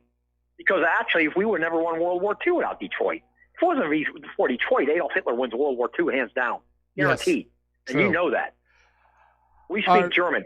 Everybody, this country would be Germanized if it wasn't for Detroit, Michigan. And believe it or not, Michael, I don't know if you noticed, but there's a giant German population in Michigan. Did you know that? Yes. There's also a large German population in Indiana. And there's also a large one all over the Midwest. A lot of great sausages. Michael, one more thing I saw. Yeah, real quick, one Tom, thing I did see. we got to wrap this up. Okay. Did you know that during World War II that the American soldiers that went to fought in Germany, 60% of the American out, somebody's going to call you up and say it's not true. I wanted to prove it. I heard, and I saw it on the National Geographic, that 60% of the men who went to do battle against Germany were German Americans. I figured that one out. Well, I've heard that statistic before. That's what I got to say. Anyway, Tom, thanks a lot. We're going to take one more phone call. Then we're going to close the phone lines. Rob in Illinois, aloha. Welcome to the show. What's on your mind? Hey, Mike. That was funny what he was saying, because the USA, America, was already Germanized, and one of the greatest tricks is they had the Germans going to Germany or to Europe to kill their own cousins and brethren and ancestry. That one of the greatest tricks, one of the greatest things, one of the greatest mind control. And they did the same thing for the Civil War. They got Americans fighting each other. Yes. In the Civil War, they were cousins and brethren and family, you name it. Another mind control trick to get us to kill each other. So yeah, it's just ridiculous. But then, El Paso. I was listening to Dave at the X22 report. I was listening to one of his latest broadcasts.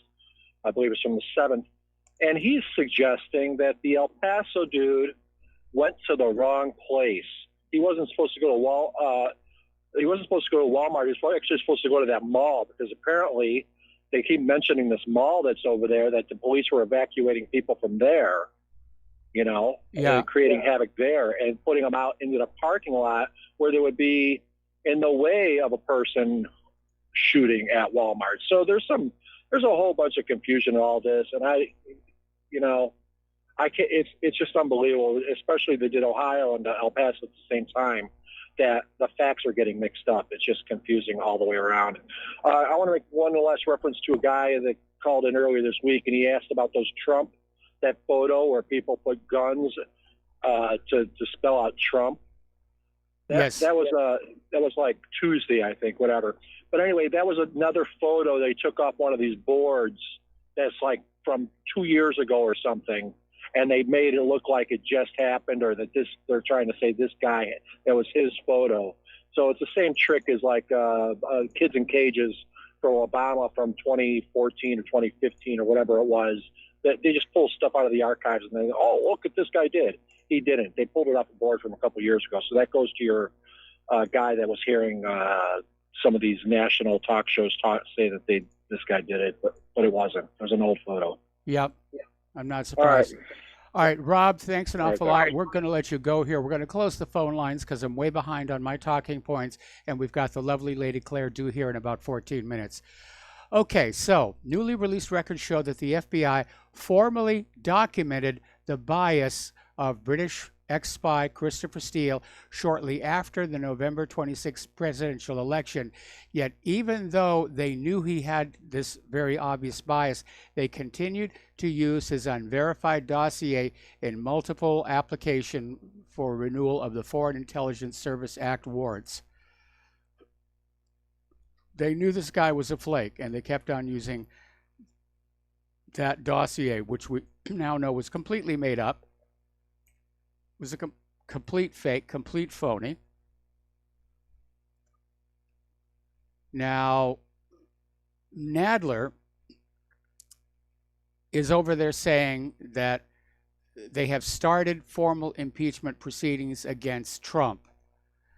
The ranking GOP member, Doug Collins, doesn't seem to think so and says they're doing an inquiry, but an inquiry is not the same thing as a procedure. And they've been talking about impeachment for a long time, so why they're trying to fan that up right now, I don't know. Now, let me be clear here. I am very disappointed in Donald Trump. I'm very disappointed in the man, but I have not seen him do anything that rises to the level of a high crime or misdemeanor for which he can be impeached. You can't impeach a guy just because you don't like him. There's got to be something there that he actually did. So, Anyway, Joe Biden was out there campaigning at the Iowa State Fair and mangling his campaign sound bites. At one point he said, "We choose truth over facts." And at one point he called himself the President of the United States. So, yeah, not doing very well. Biden is also going all in on the race issue and screaming about white supremacy. So that appears to be the major plank for the Democratic campaign for next year. Apparently, Joe Biden was asked about his favorite historical figure who was not a president. He answered Thomas Jefferson. Sorry, Joe. You just flunked your history. All righty. Now, Nancy Pelosi and the Democrats are currently on a campaign tour. They're out there promising economic opportunity and security and all these wonderful things. The problem is they're not doing this in Mississippi or West Virginia. They're down in Central America. They are literally campaigning to people that they know are going to come up and cross the border and vote illegally next year. It doesn't get more obvious than that. Okay. Now, Trump has nominated the National Counterterrorism Center Director Joseph Maguire as the new acting Director of National Intelligence. And that takes effect on August 15th, next week. The State Department has now updated their definition of anti-Semitism to include comparisons of Israel to Nazi Germany. So, and they're still on the attack against BDS here. Now, NBC Universal Pictures still plans to release that movie, The Hunt, about liberal elites kidnapping deplorables from red states and killing them for sport, despite the backlash in the wake of the mass shootings. I think I can't even begin to imagine how this even got through the process of being made into a movie. I don't think it's going to do very well. The liberals will go see it. Little fantasy wish fulfillment. Okay, we got to take another break for commercials. We'll be right back.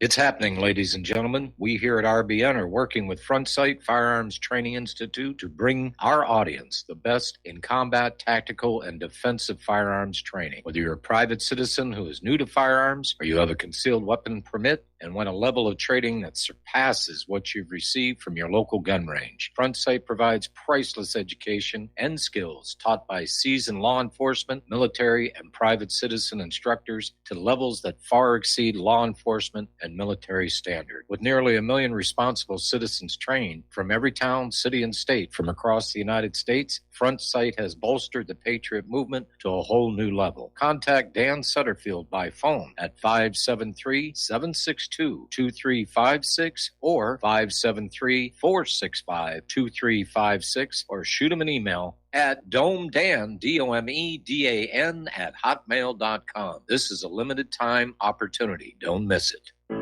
Many people tell us about their experience with Extendivite. Just listen to what Glenn has to say. Prior to taking it, I had diabetic neuropathy. The Extendivite reduced that significantly. Acid reflux was reduced. I had athlete's foot, very severe. Trimmed that down to about 75%. Dandruff, almost completely gone. I had occipital neuralgia at the base of my skull. I was having migraines, reduced by about 90%. Heart palpitations, my heart would kind of stall out. I would skip a beat. Very uncomfortable. And when walking from downstairs going to sleep, by the time I got to the bedroom, which is just one flight of stairs, my heart was pounding, coming out of my chest. My vision was blurry. This completely solved that problem. Great product. Thanks. Tell us your story. Get Extendivite today. Call 1-877-928-8822 or visit heartdrop.com. Extend your life with Extendovite. Hi, this is Matt Ray for MySleepAllNight.com. And most of us don't even realize that almost all of the healing, learning, and rejuvenating that happens in our body happens only when we are deeply asleep. Now, if you have trouble falling asleep and staying asleep, it's likely you never consistently achieve that crucial level of deep sleep. Deep restorative sleep is the key to health, mood, productivity, longevity, memory, you name it. So many health benefits. To experience what deep sleep feels like, try the new dietary supplement Sleep All Night, formulated by scientist Kurt Hendricks. And sleep like your life depends on it because, let's be honest, it does. Head on over to MySleepAllNight.com. That's MySleepAllNight.com. Enter the promo code RADIO for 20% off your purchase. Again, head on over to MySleepAllNight.com. Enter the promo code RADIO. That's MySleepAllNight.com. When all this twisted steel was swept away, did these remaining holes reveal what's really happened? And aloha, America. Welcome back to our show here. And getting to the international news here, over in Syria, where earlier this week the ceasefire collapsed, apparently the militants are now on retreat, and they're in northwestern Hama, so they may be already regretting violating that ceasefire because apparently they're taking a shellacking at the hands of the Syrian Arab army. All right, apparently an Israeli soldier was killed over in the West Bank by somebody who doesn't like having their land stolen. And so Israeli politicians are saying, how dare they? Let's just annex the entire West Bank and get it over and done with. Now, this next story is a little bit more serious here. Lindsey Graham is now saying that Israel will attack Iran and the U.S. will follow them in. That's how they're going to get it going. You know, well, we have to back up our ally, Israel. We just have to here. Iran, meanwhile, is saying it reserves the right to confront Israel if it does join the U.S. patrols in the Strait of Hormuz here. And let's see. The U.S. is calling China a thuggish regime for releasing the identity of a U.S. official caught meeting with the Hong Kong protesters. You probably saw that photo. It came out over the last 2 days of this high official from the U.S. consulate. Apparently, her name is Julie Ida, and she was photographed meeting with the leading anti-Beijing activists at a Hong Kong hotel in Tuesday. And so Beijing is now taking the position that the U.S. is in fact behind all of these massive protests, and that is not going to ease tensions with China at all. Up in Pakistan and India, nothing big has gone bang yet, but apparently they have suspended bus service between the two countries. So the border is definitely closed. The U.S. Air Force pauses flight operations for more than 100 C-130s over what is being described as atypical cracking. Apparently, during scheduled maintenance, the Air Force discovered cracking of the lower center wing joint. And if that were to fail, of course, the wings could literally come off during flight. So they have grounded a total of 123 aircraft to be inspected. That is definitely not very good. The X-37B military space plane has hit 700 days in its current mission. It's just shy of the vehicle's all-time spaceflight duration record. Of course, what it's doing up there, nobody knows. It's all classified, top secret. So anyway, and over at the Army, they're having a trouble finding pilots. And they're dealing with a shortage of about 700 pilots. And they've only added about 30 so far. So they definitely have a manpower problem over there as well. All right, there's the music. Time for station identification, and when we come on back, the lovely Lady Claire.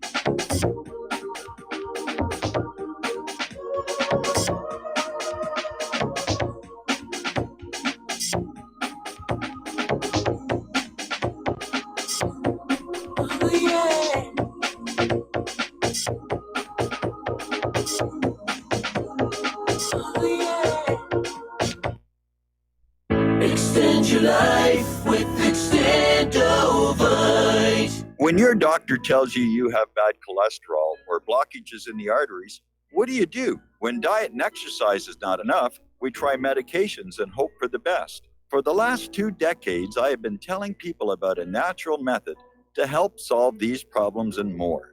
Extendovite can help maintain cardiovascular health and lower blood lipid levels in adults. The 7 herbs in Extendovite are known to work together synergistically to get the results we hope for. There are many testimonials on Extendovite's effect on circulatory-related ailments. Get Extendovite today to start your journey back to a healthier life.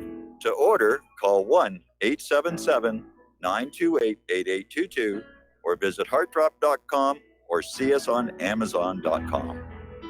Extend your life with Extendovite.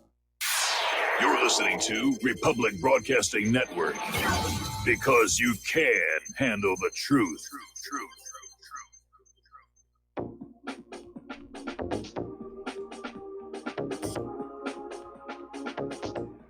What really happened with your host, Mike Rivero. You're listening to the Republic Broadcasting Network, where you'll find out what the Fukushima's going on. And aloha, America. Welcome back to our show, hour number 3. And for those of you watching on YouTube, this gorgeous creature sitting next to me is the lovely Lady Claire. And we weren't expecting her to be able to do the show today because of stuff related to moving, but the time opened up and Claire said, I want to do the show. And so take it away, Claire. Okay, thank you, Michael. One of the things that I think is really interesting about what is coming forward with the Epstein case, and I have to ask you, Mike, I've got to wonder just when the Clintonian involvement in what Epstein was doing will become a matter of public record. And I also understand that Monica Lewinsky is EPing a film for Netflix. She's not the executive producer. She's simply a line producer. All right, but a producer nonetheless. Close yes. enough. Impeachment, American crime story to cover the Clinton sex scandal. And when do you think this is actually going to become a matter of public record? Well, if you mean when does this production come on out? Right before the key primaries next year. Oh, right, So absolutely. Democrats are absolutely panicked about it. Yeah. And I read something this morning that I really thought was a joke, but it turns out it's not. You've probably heard about this. This comes to us from the Babylon Bee, a resource I haven't used much, but apparently new Google technology autocorrects, get ready for it, users' thoughts. Now, wouldn't that seem to me like a really joke headline? Yeah, I mean, how do you autocorrect users' thoughts? But here's what they're talking about. This was revealed at a special press conference held. This has to be a joke. You think it's a joke? It has to be a joke. Okay, so it's impossible. Well, I'm not saying it's impossible, but I think this is a joke. Okay, all right. But I would, if anything like that is happening, I would like to remind the creators of this software and hardware that George Orwell's 1984 was not a how-to book. It was a cautionary tale. Yes. Yeah. And apparently, Amazon is developing some very high-tech surveillance tools for an eager customer, and that would be the American police. Now, we know about Amazon's products for regular consumers, and it's becoming a very potent resource for federal, state, and local authorities, peddling an array of tools that harness the power of cloud-based computing, artificial intelligence, and visual analysis. Now, some of these products may seem pretty mundane, offering agencies a relatively cheap method of storing, sharing, and crunching data through networks of remote web servers known as the cloud. Others are a little bit more contentious, making it easier for police to identify and monitor people. When you add all of these technologies together, this has almost evolved too fast for government oversight to keep up. Mike, what would your thoughts be on this? Well, unfortunately, right now, the technology is accelerating at a frightening pace. There are people who are eager to use it, whether it's police or corporations. And right now, our central federal government is so busy infighting with each other, they're not carrying out much oversight on anything, whether it's this technology or vaccines or glyphosate. Right. And I would like to shout out to Amazon leadership. You want to create a product your civilian users will go for en masse? How about ways to thwart hijackware and malware, which all of us need these days? What about corporations bled dry by this technology? They would be willing to take a look at paying some decent bucks, I think, not to mention cities, principalities, and hospitals for this technology. Anti-malware software, I mean, that's already big business. The problem is the hackers are always hacking around it. We had a caller into the show earlier today talking about this hackers conference in which they're out there saying there's no such thing as hacker-proof anything out there in the world. If it's got an embedded computer, we can get into it. Okay. And to me, that's a failure to think ahead and say, okay, what are the bad things people are going to do with this technology, and how do we prevent it? Yeah. I think you're absolutely correct on that. And again, speaking of Amazon, they are now delivering through robots and are officially on the streets of California. What this does is it condenses the lead time between the order and the actual delivery. And they have a critter called Scout, the delivery robot. And this is designed to autonomously ferry parcels from urban distribution points to Amazon Prime customers, removing the need for cars or vans or humans in that last mile delivery. Now, Amazon has tested this technology in Washington State. Beautiful place. Mike and I used to live there. The robots deployed in the Irvine area will drive during daytime hours. Though designed to operate autonomously, these test robots will be accompanied by humans to ensure nothing goes wrong. So-called Scout ambassadors will also be gauging how the public is going to react to these robots delivering these items. Mike, what's your thought? Well, I think that probably, I don't think anybody's going to run up and hug the robot. No. And they may eventually get used to them. But again, this rush to robots may make short-term economic sense for Amazon. But in the long term, if we're replacing all of our workers with robots, then we're going to have a huge unemployment problem. And I know we're constantly being told unemployment's at an all-time low, but that's being told to you by the same people who told you Saddam had nuclear weapons. Right, right. Well, do we have a shout-out? Yes, we're going to do a shout-out Thanks, to our honor affiliates who are just now rejoining the network. And something from the wild and very evil world of Monsanto. Monsanto has operated a fusion center to monitor and discredit journalists and activists. And there was a reporter who wrote a critical book on the company. The Agrochemical Corporation also investigated the singer Neil Young and wrote an internal memo of his social media activity and music. And the records indicate that, by The Guardian, show that Monsanto adopted a multi-pronged strategy to take care of Carrie Gilliam, a Reuters journalist who investigated the company's weed killer, and its links to cancer. Now, Monsanto is now owned by the German pharmaceutical giant Bayer. I'm sure they're having buyer's remorse right about now. Oh, yeah. And its Intelligence Fusion Center is a term that the FBI and other law enforcement agencies use to discuss operations focused on surveillance and terrorism. Now, the documents were mostly from 2015 through 2017, and they were disclosed as an ongoing court battle on the health hazards of the company's Roundup weed killer. Which right there, I mean, that is a very damning piece of evidence because Yeah. basically it says Monsanto knew there was an issue and they were actively working to cover it up, not to Mhm. fix the problem, No. but to cover it up. Mhm. And I think when they get to the penalty phase of this trial, Mhm. they're going to get hit hard. I would like to hope so, because knowing that something is wrong with a product and covering it up and covering it up, well, like people like Neil Young, the Monsanto people wrote a very lengthy report about his anti-Monsanto advocacy, monitoring his impact on social media, and at one point actually considered legal action. The Fusion Center also wanted to monitor the U.S. Right to Know, a not-for-profit producing weekly reports on the organization's online activity. And it's typical of these huge corporations to hide the truth when the truth convicts them, and then overthrow lawsuits, which demonstrate the intense hazard of these products.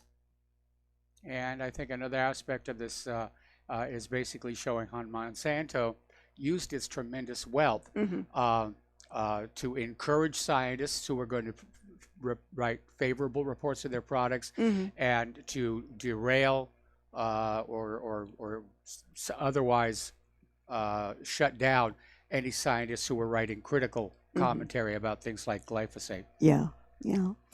And then we've got President Trump, who is ready to put down an executive order to crack down hard on social media censorship of conservatives. Mike, how much weight do you think this is going to have? Well, technically, I think the big media is going to come back and say, we're not subject to presidential executive orders. We're not part of the government.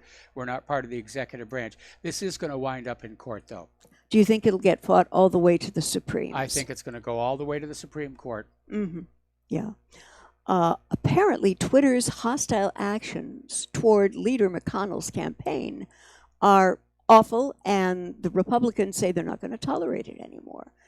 The NRSC will suspend all spending with Twitter until further notice. And we will not spend our resources on a platform that silences conservatives. Now, that did have an effect. See, the way this all began is McConnell posted to Twitter a video of the people outside of his house screaming, stab him in the heart, kill him, blah, blah, blah. Twitter shut down McConnell's channel, saying it was a violation of the terms of service. Yeah. Okay, but far worse things are up there. But again, it's a bias against conservatives. Right. The National Republican Party said we're going to stop all spending for advertising on Twitter. Twitter has now reinstated McConnell's channel. And there's something I'd like to observe at the end of this story. Freedom of speech doesn't mean freedom from the speech you may hate, but what other people may believe to be true. That has to remain completely balanced within any kind of advocacy for any platform. And here at What Really Happened, we are here to give a platform for responsible JournoNet citizens. Yes, we are. This is about to get very serious. As you know from Mike's reports, there have been fighting along the line of control between India and Pakistan. And now India is telling Pakistan to accept reality and to stop interfering in other countries' internal affairs. Now, this came from Russia Today, and New Delhi has laid down the law here. The rebuke comes amid growing tensions over the disputed Kashmiri territory. Now, a spokesman for India's Ministry of External Affairs condemned Islamabad after it suggested the last rail line linking the two After countries. it suspended the last rail line linking thank the you. two countries. And Ravish Kumar said that Pakistan must accept the reality and stop taking unilateral actions. And the quote was, "This has been done without consulting us. We urge them to reconsider their decision. Our sense is that whatever is being done by Pakistan is to present an alarming view of bilateral relationship." Well, gee, India, do you think? And India's Prime Minister, Narendra Modi, has insisted that the move would help stamp out the separatism, corruption, and terror plaguing the disputed territory. Now, Modi has to understand a couple of things. Modi's Kashmir decision is the latest step of undoing Nehru's vision. And Mike, the phone and internet blackout were so terrible in Kashmir that locals did not know that India was rewriting their constitution while the Kashmiris had zero input whatsoever. How very convenient. Yeah. The net can be used for some wonderful things and also for some awful things. India has continued to shut off internet and phone services in the disputed region since the start of the week and imposed severe travel restrictions. And the blackout came just as India changed its constitution to revoke Kashmir's regional substantial autonomy from India's central government. Okay, we're going to take a phone call now. Okay. So, aloha, Dustin in New Jersey. What's on your mind? Well, Mike, real quick before, like Claire was talking about India, Pakistan, I want to just respond to Tom from Florida. Tom, you gave me a choice yesterday, Biden or Trump. How about the third choice? I'm staying home. Oh. Okay? That's it for that one. And then, because I'm not going to vote no more because it's a scam, I think. And then on India, Pakistan, Claire, you know Modi is a Hindu nationalist? Yes, like I do. He's not the sanest person. And did he left out the extremist Indians that are in Kashmir? Like, Yes. is he only talking about the Pakistani extremists? Yeah. So, I mean, Go ahead. no, go ahead. No. No, you go ahead. It's your All show. right. Apparently, local journalists are unable to report, and many residents are so shut off that they didn't know that the Constitution was being rewritten, and sick people, and this is something that bothered me tremendously, sick people are struggling to call ambulances, which in turn are having trouble traveling to hospitals. And I think right now that Modi needs to look at the optics of this move as being severely negative, and to Prime Ministers Modi and Khan and some of the adults in the room who are watching this escalation move so far out of control. And yes, Sergei Lavrov, I'm talking to you. The people of Kashmir do not deserve a shooting war here. I would like to think that you all have what my late grandfather would characterize as horse sense, to understand what a total calamity a war between a nuclear-armed Pakistan and a nuclear-armed India would be. And I would like everyone, and I'll say this very politely, we have to get away from the male attribute measuring contest for both Prime Minister Khan and Prime Minister Modi. And I mean that with all my heart. Peace through the entire region is what needs to be attained here. So I am publicly asking China's President Xi Jinping and America's President Trump to weigh in, to move this forward in a way that does not hurt either India or Pakistan. Mike, do you have some thoughts on this? Well, again, there's a long history of enmity between India and Pakistan, and I don't see this as really having a good resolution because everybody is a hothead. Yeah. Everybody's talking war. Yeah. Nobody is saying, well, let's sit down and settle it. Nobody is saying, can't we share the Kashmir region? Yeah. Now, I know that the headwaters of an important river originate there, but, you know, is there enough water where it can be shared? Or, you know, is it just limited, another classic case of limited resources triggering a conflict? Mm-hmm. Well, you know that old phrase from Karl Marx, and history has proven him true, that economics is always the generator of wars. That's true. Yeah. Anyway, Dustin, do you have anything else?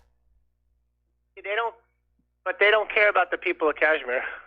No. It's an issue. Yeah. You know, it's about land. It's about water rights. It's Yeah. about Mm-hmm. it's about our national image. Mike, I wanted to talk, if I still got some time, about these incidents in Russia. That some of them are being like Daily Mail and Express UK, which Express UK is like a tabloid. Mm-hmm. They're kind of like exaggerating, like with Daily Mail, they say like there was a explosion. They're handing out iodine tablets, and then they mention the Zircon missile. The Zircon's not. I mean, if there was an incident with a nuclear cruise missile, which they're testing, that's one thing, but the Zircon's not. So there's a lot of misinformation going on because it's just evil I Russia. think it's Remember more there was a- gratuitous Russia bashing here. Mm-hmm. Anyway, listen, Dustin, we're going to have to let you go. We're going to take a commercial break, and we will be right back. Thank you, dear. I get so flummoxed hearing the feedback in my ears.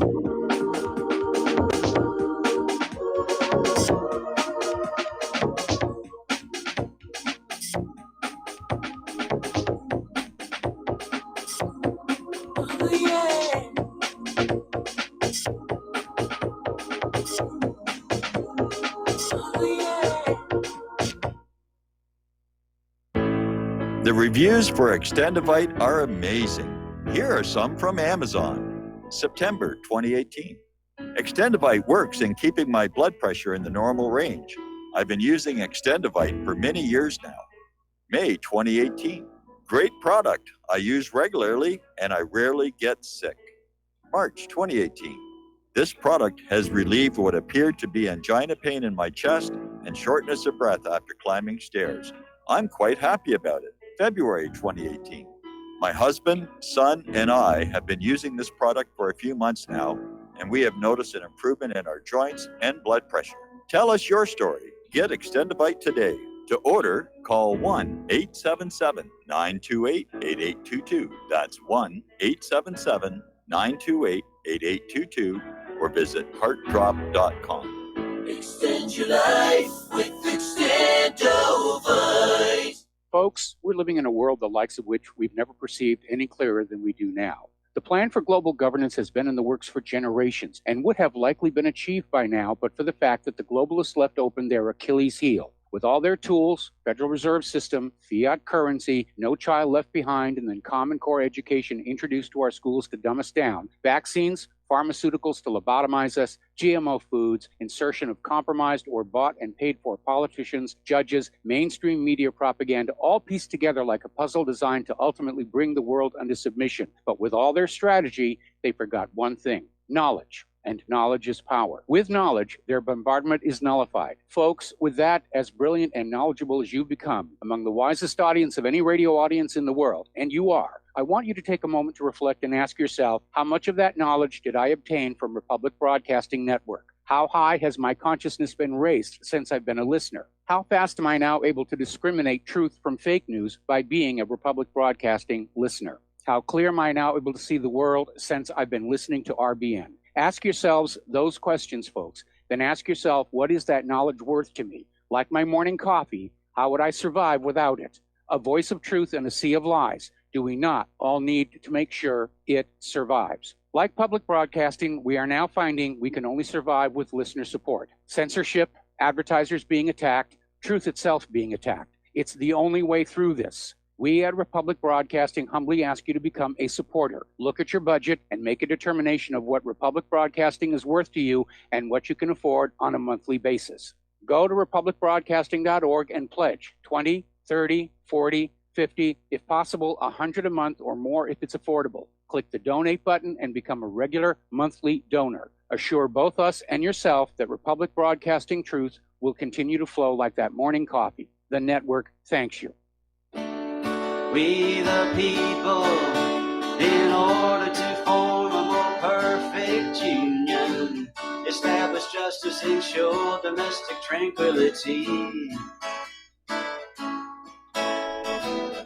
provide for the common defense, promote the general welfare, and secure the blessings of liberty.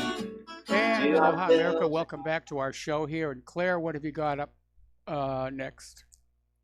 Well, apparently Hong Kong police have been deploying anti-riot armored trucks in Hong Kong. They're also called sonic cannons. And what these do is they emanate a pitch very loudly and high tone. But Mike, this technology can actually make people deaf. Yes, it can harm your hearing. I mean, they've had it here in the United States for a lot of years. It's called LRAD. Yes. And it's supposed to be, non-harmful crowd control. Mm-hmm. They're even, these apparently are from the LRAD Corporation. Yeah. And the next thing I wanted to look at is, why is the military telling everyone that the Syrian pullout is because Trump wanted the troops there out? I mean, Mike, this story makes no sense to me whatsoever. Trump made the comment about wanting to pull out of Syria, but it never actually happened. But the Pentagon is out there saying that, the pullout caused all kinds of damage and we have to escalate. Yeah. And I really feel that this was a really blatant statement against the Trump administration. And it looks to me like the deep state and the military-industrial complex want to see us there forever. No, they just want to see us there long enough to get Assad replaced with a U.S. puppet ruler. Ouch. And apparently Bolton is at it again, and Venezuelans will suffer. The Trump administration, with John Bolton, the only battlements he'll ever man, is at it again. But this time, they're enacting sweeping financial punishments on businesses who would dare to transact with Venezuela's Maduro. And don't forget there was that seizure of that food ship in the Panama Canal. Oh, yeah. That one's going to have international repercussions. I know. And Bolton said the Maduro regime now joins that exclusive club of rogue states, and he goes on to name Cuba, North Korea, and Iran. Pot, meat kettle, yes. meat pot. Yeah. And Bolton had this press conference at a one-day staging in Peru for more than 50 governments aligned against Maduro. Be more accurate to say 50 governments arm-twisted to be against Maduro. Yeah, and do you notice that there's not one mention of these at all? And now what Bolton did was really interesting. He went on to offer his olive branch, allowing third-party sellers to engage in commerce with a Venezuelan private sector racked by pressures, foreign and domestic. I'm sure he imagines, the author of the story says, that sort of graciousness hasn't been seen since the cross on Calvary. And the writer got very ironic there, and I don't blame him. And the short list of rogue states is of particular interest. From what plantation did these regimes go rogue? From when, you might ask? The question answers itself. Like with every other economic embargo on foreign powers, this pig is placed in rose-colored glasses, and a dress of democracy will be trotted out for our viewing pleasure. Bolton has a soft spot for our sympathies. And the last thing he said was, the time is now. The United States is acting assertively to cut off Maduro financially and accelerate a peaceful democratic transition. That's what Bolton told those gathered in Lima. Well, John. Do you not understand that by pushing governments away from the U.S., economically, other countries will start to form alliances and partnerships? And I mean, with some governments like that of Russia and China, the dollar is not going to be used anymore. Mike, your thoughts on that, Yeah, it please? absolutely is. I mean, we're already seeing that with China. They have cut off all American agricultural imports. They're turning to Russia. And even if Xi Jinping and Trump kiss and make up, they're not going to switch back to the American importers. No. And as far as Venezuela is concerned, they have a democracy. They had elections last year. Maduro won by quite a wide margin. And, you know, it's kind of ironic to see the United States, which has such a problem with fraud in our election system, start screaming about bringing democracy to these other countries. I wish they would bring it here. Yeah. There is another news story about Brazil, which I'm going to hold over until after the break, because I think this is very important. Okay, yeah. All right, well, we're coming up on this next break here. And apparently China is still buying oil from Iran in defiance of U.S. sanctions. We'll be right back.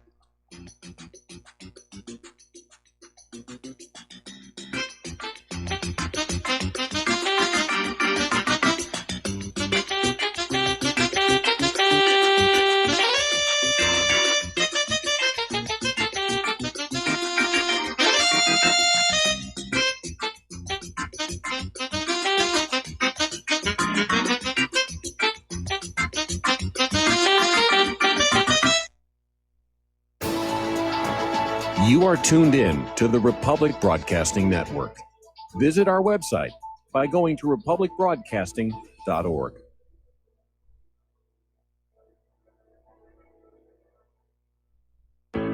Many people write us about their experience with Extendivite. Allow me to read you some from Amazon.com. This product is superb. I have been taking it for about a year now, and I can feel my cardiovascular system run like a Swiss watch. I definitely recommend this product for anyone that has high cholesterol, high blood pressure, and heart palpitations, A+. It's potent, but it works. I have been waking up for the past 3 years with numb hands, and a week into using Extendivite, my numb hands seem to have cleared up. My circulation was off, and now it's back on track. So I'm happy. I feel so energized, and I have my husband on it now. My mother-in-law has cholesterol problems, so I bought her a bottle as well. Thank you so much. Love the product. Tell us your story. Get Extendivite today. Call 1-877-928-8822 or visit heartdrop.com. Extend your life with Extendovite. Corporate media dominates the American opinion. Finding independent voices that counter this avalanche is becoming increasingly difficult. With the endless corruption running rampant throughout our government, independent voices are needed more than ever to battle the offensive against our freedoms and liberties. As a listener of RBN, no one understands this concept better than you. Now it's up to you to do your part. The time has come for you to take action and begin broadcasting the truth to hundreds or thousands of people every month. Sound impossible? Quite the contrary. With pointed slogans from LibertyStickers.com, you can reach countless sleeping Americans unaware that they live in a real-life wonderland. LibertyStickers.com has a huge inventory of political bumper stickers and messages that reflect the truth about our government, our politicians, and the future of America. With so many in stock, there's one perfect for you. Visit us today at LibertyStickers.com. Again, that's LibertyStickers.com. Do your part. Your voice is important. Let it be heard. I'm getting older and noticing that my body just doesn't work as well as it used to. So I like to try to keep fit as possible by hitting the gym a few times a week. And recently I started having a nagging bicep pain and I couldn't lift weights. When I was complaining about it to a friend of mine, he told me about Angioprim. He said chelation helps remove toxins, heavy metals, and cholesterol in the veins and arteries that may cause blockages. After 1 week of taking Angioprim, the pain was gone, and I'm back in the gym full strength. Find out more. Go to angioprim.com, ANGIOPRIM.com. Scientific research proves the active ingredient in Angioprim helps promote cardiovascular health. Talk to a trained consultant, or you can call Angioprim toll-free at 877-882-8221. That's 877-882-7221. This statement has not been evaluated by the Food and Drug Administration. This product is not intended to diagnose, treat, cure, or prevent any disease.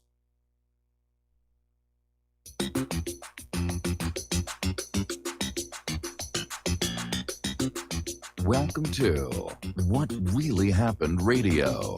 Visit us online at whatreallyhappened.com.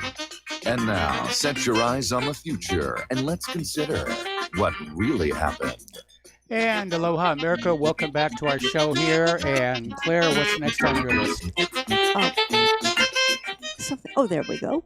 Apparently, there has been a huge victory with the Brazil Supreme Court minister, and he has ruled to protect press freedom for Glenn Greenwald and The Intercept. Mike, this is major. This is major stuff. Yes. And I have a lot of respect for Glenn.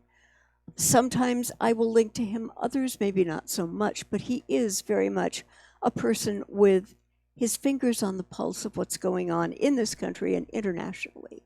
Now, apparently, this judge wrote in a sweeping decision that any attempt to investigate journalists for their reporting would constitute an unambiguous act of censorship and would violate Brazil's constitution.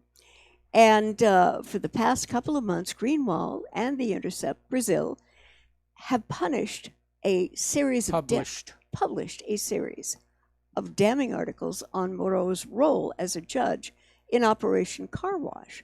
Now, this was a string of supposedly anti-corruption prosecutions of Brazil's political elite. The stories were based on Telegram chats given to The Intercept Brazil by an anonymous source. I think I'm very glad for Glenn, and I hope he continues what he's doing. Glenn is doing some really good work, Yeah. and we just wish him well. Yes, we do. He is a force of light out there. Yes, he is. And not someone who just wants to curse the darkness. Okay, we did this story as well. Okay. So All right. let's skip on down. All righty. Okay. Oh, wait, we did that one. Oh, okay. All right. You've been copying from my page again. No, dear, I haven't, honestly. All right. Hold it. What's this one here? Okay. This was about these making similar comments between the Nazis and Israelis. But I have a thought that I really feel I need to share here. Yep. What if that thought is absolutely backed up by ironclad fact? Well, Israel has Gaza. Mm-hmm. Nazi Germany had the Warsaw Ghetto. Mm-hmm. The Nazis built walls. Mhm. Israel's building walls. Yeah. They tend to shoot a lot of innocent people. Yep. And I would have to say that when a guy like Bishop Desmond Tutu, who was part of the original move for freedom from the very despotic government that South Africa had, when he looks and says that a country is behaving as though they are an apartheid country, the guy knows what he's talking about. He's seen it. He knows apartheid. He's seen it. Yeah, 1,000,000 times. Now, this was interesting. You mentioned earlier the 74-year anniversary of the bombing of Nagasaki. And there was a cross taken from a Nagasaki cathedral after the atom bomb hit, and it's gotten returned 74 years later. Whoever did this and started this conversation, bless you. And I think it was a very informed and loving thing for them to do. There's another story here about Brazil, not quite so nice or good. Apparently, Bolsonaro's war on the Amazon, there is now mass mining invasion of Yanomami lands in Brazil, and it threatens their survival. Now, acting in response to public statements from the president of Brazil, Jair Bolsonaro, on the need to open up indigenous lands they're reporting now that 20,000 miners are doing illegal invasion of these First Peoples land. And apparently they're going to go in and subject to special decisions in the national legislature. And over the past 20 years, these people have been repeatedly threatened by mining invasions which have caused epidemics and violent clashes. Yeah, but this was declared an indigenous park in 1992. I know. It's They're like not respecting a national it. park here. You're not supposed Yeah. to go on in and Yeah. just start, digging stuff up without permission. Yeah. And even now, I never thought that the American Association of Anthropologists would do something like this, but they've also appealed to human rights organizations to demand the protections of the Yanomami's rights. Well, if there are no more Yanomami, how are the anthropologists going to get tenure? I hear you. I hear you, my dear. And this comes to us from Global Research. It's a Canadian blog that has a lot of interesting things to say. Now, this article was written, and sir, if you're listening and I mispronounce your name, 1,000 apologies. Habib Ahmadzadeh is the writer. Ahmadzadeh. Yeah, Ahmadzadeh. Thank you, dear. And so he's written an open letter to President Trump. And he says in this tweet, President Trump claimed that Iranians never won a war, but never lost a negotiation. And this guy is saying, as a world citizen and a veteran of the 1988 Iran-Iraq War, I have firsthand experience with the bitterness of war, so I've got a few suggestions and responses for you. First, I would advise you against using the words win and winning to describe war, especially from a U.S. perspective. And then he goes on to state American history is filled with bitter experiences of lost wars, Vietnam, Iraq, Afghanistan, Syria, and he didn't mention Lebanon, although there's a lot of activity. This goes on there. And even the engagement in Yemen, none of which of these horrifying interventions have ever reached their goals. And he goes on to say that President Trump should recognize that the first step in any combat is to understand your adversary.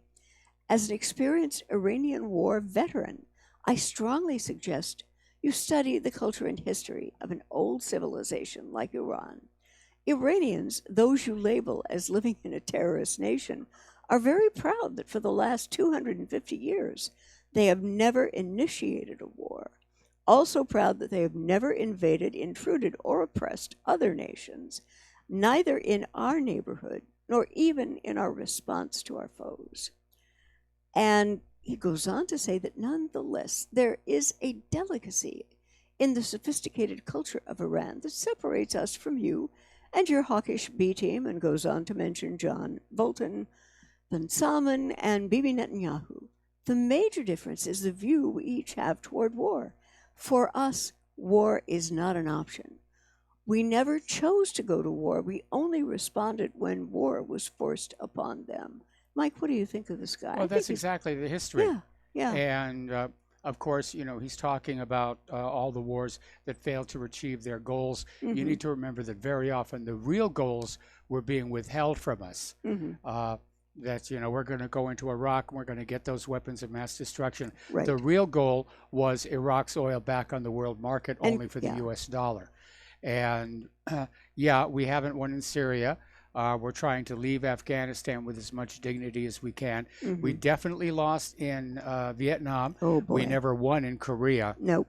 And this despite all the money that we spend on our military and all the young Americans who've been killed and crippled in these operations. Mhm. I'd like to go back to domestic policy now and talk about Iowa, where you're having many of our candidates on the Democratic side out there and speaking. And some Iowans are kind of tired of the massive 2020 field That, coupled with the constant controversies out of Washington, has burned out a gentleman who was commenting. It's a lot of work, he bemoaned. There's starting to be a bit of fatigue. Now, Iowans do love the national attention that shines on them every 4 years when presidential candidates descend, sort of like locusts, on the state, whose caucuses mark the beginning of an election year. But as virtually every Democratic contender swings through Iowa this weekend to participate in the famed Iowa State Fair, even some diehard Democratic activists are getting restless. They're worried that the historically massive field isn't shrinking fast enough and the debate stages, plural, are too crowded. The concern isn't limited to Iowa. Recent interviews in a dozen of Democrats in other early voting states registered a fresh anxiety among the most diligent deciders.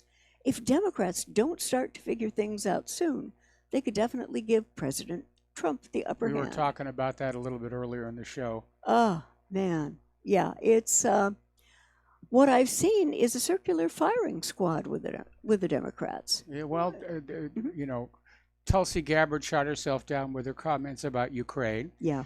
Joe Biden is shooting himself down every time he opens his mouth. Oh, man. And there's no credible candidate in the field that I can see. Yeah. You know, they're all a bunch of people who leapt on to say, I want to be able to say I ran for president. Yeah.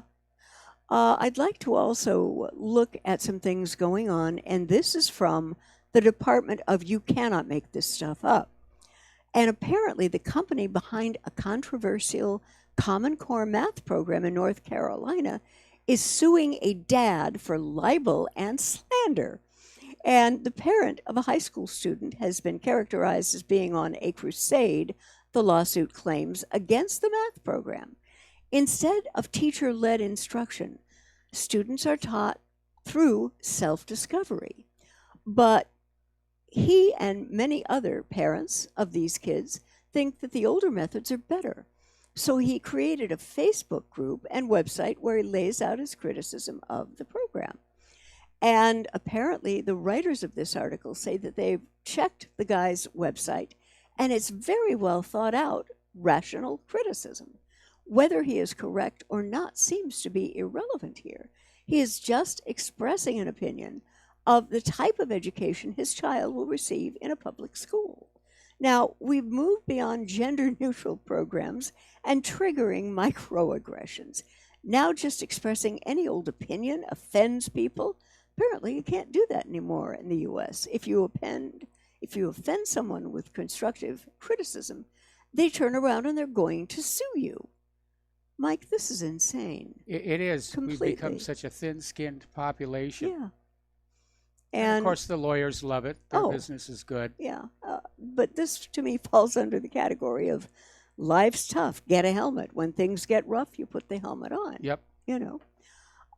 Traveling over to the UK, apparently, and Mike, I don't know if I'm right on this, but I'm seeing a series of these happen. There have been a lot of these happening, and some people are starting to wonder if somebody is testing their ability to trigger blackouts in cities around the world. But this one hit London, and large parts of the south of England are suffering from this widespread power outage.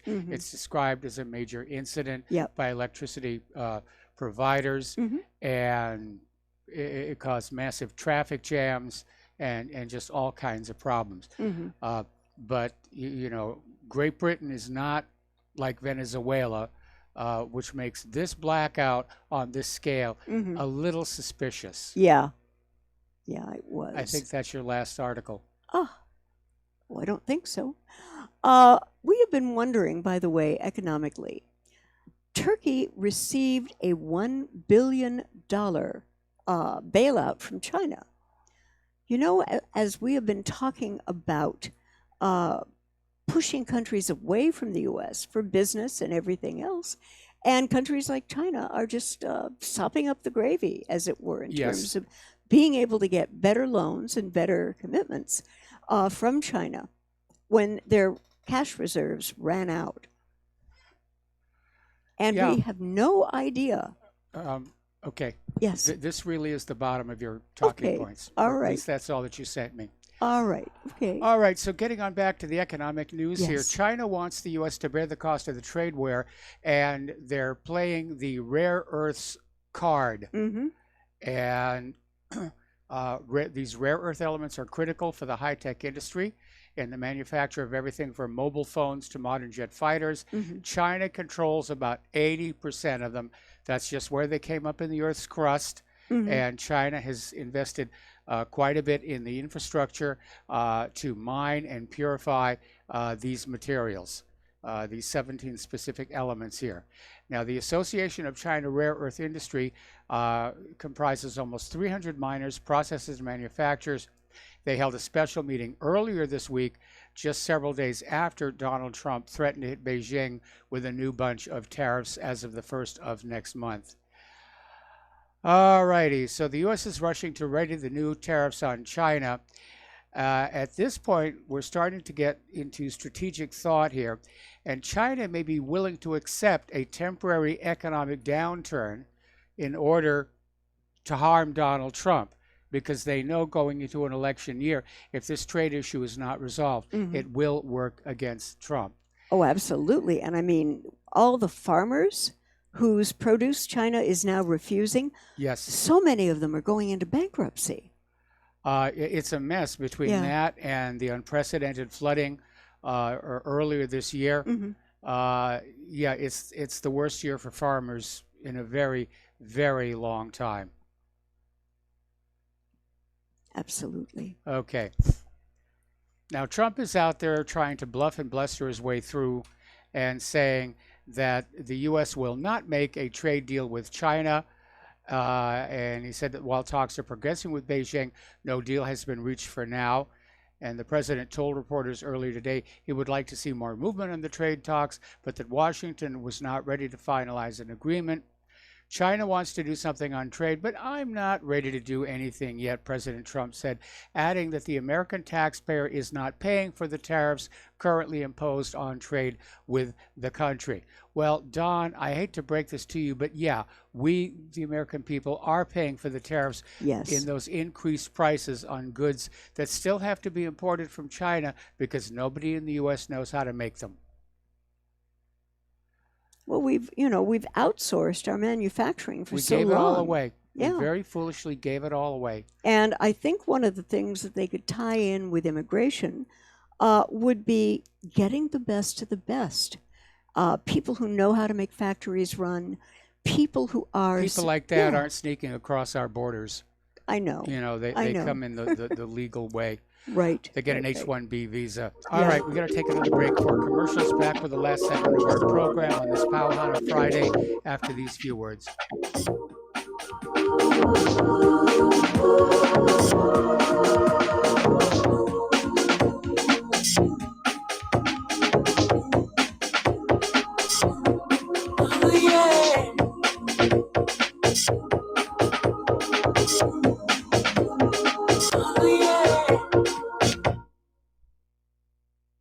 Homeowners, are you in foreclosure, expecting to be served with a foreclosure lawsuit, or suspect your lender has coerced you into an illegal mortgage transaction?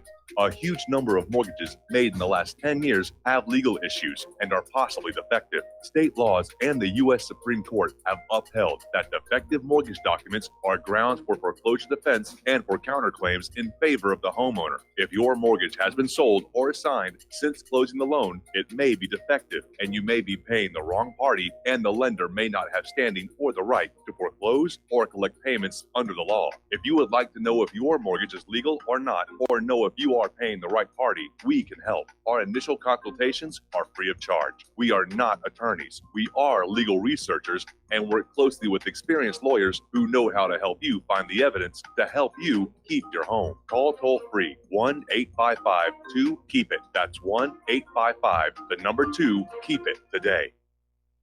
Without the right accessories, any guy can be off the mark. Whether you've invested thousands in your arsenal or you own a single trusted firearm, a visit to AROutfitting.com is in order. It's one of the finest online selections of tactical optics and AR parts and add-ons, like EOTech, quick target acquisition with no peripheral loss. Browse the full range of Nikon scopes and binoculars. AiroUtfitting.com can illuminate your world with Streamlight gun-mounted lights from keychain to large handhelds up to 1,100 lumens. Find some stability with Battenfield Tactical Bipods. AiroUtfitting.com has CMMG gun parts, barrels, assemblies, handguards, part kits, and more. Plus mag-full clips and magazines. I know I've got you excited, so take a breath. Head to AiroUtfitting.com. The site's super easy to navigate and features a ton of technical info, including links to manuals. We also welcome vendor and manufacturer inquiries. Remember, if you don't see it, we can get it at AiroUtfitting.com.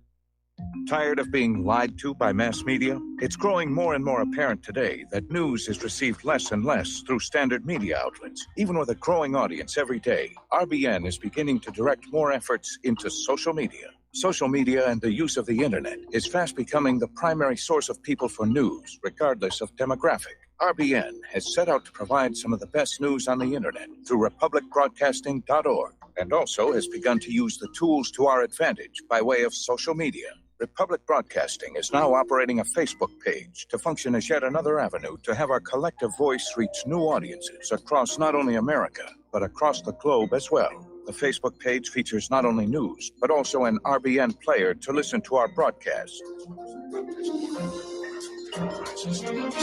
Get involved by visiting facebook.com/Republic Broadcasting and liking our page and share it with your friends and family, because you can handle the truth.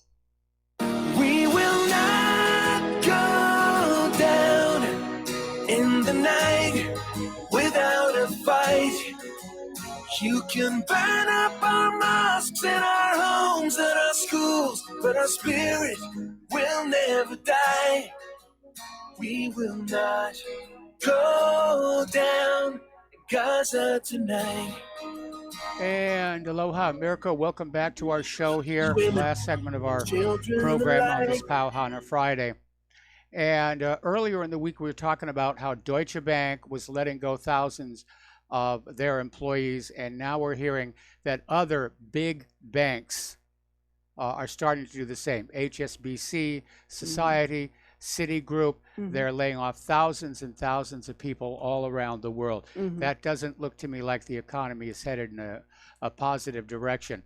And of course, despite the very best efforts of the plunge protection team, the stock market did not have their traditional Friday happy ending. The Dow ended, I think, 85 down here. Gold appears to be breaking free from all the mechanism used to control its price. It's holding above $1,500 an ounce.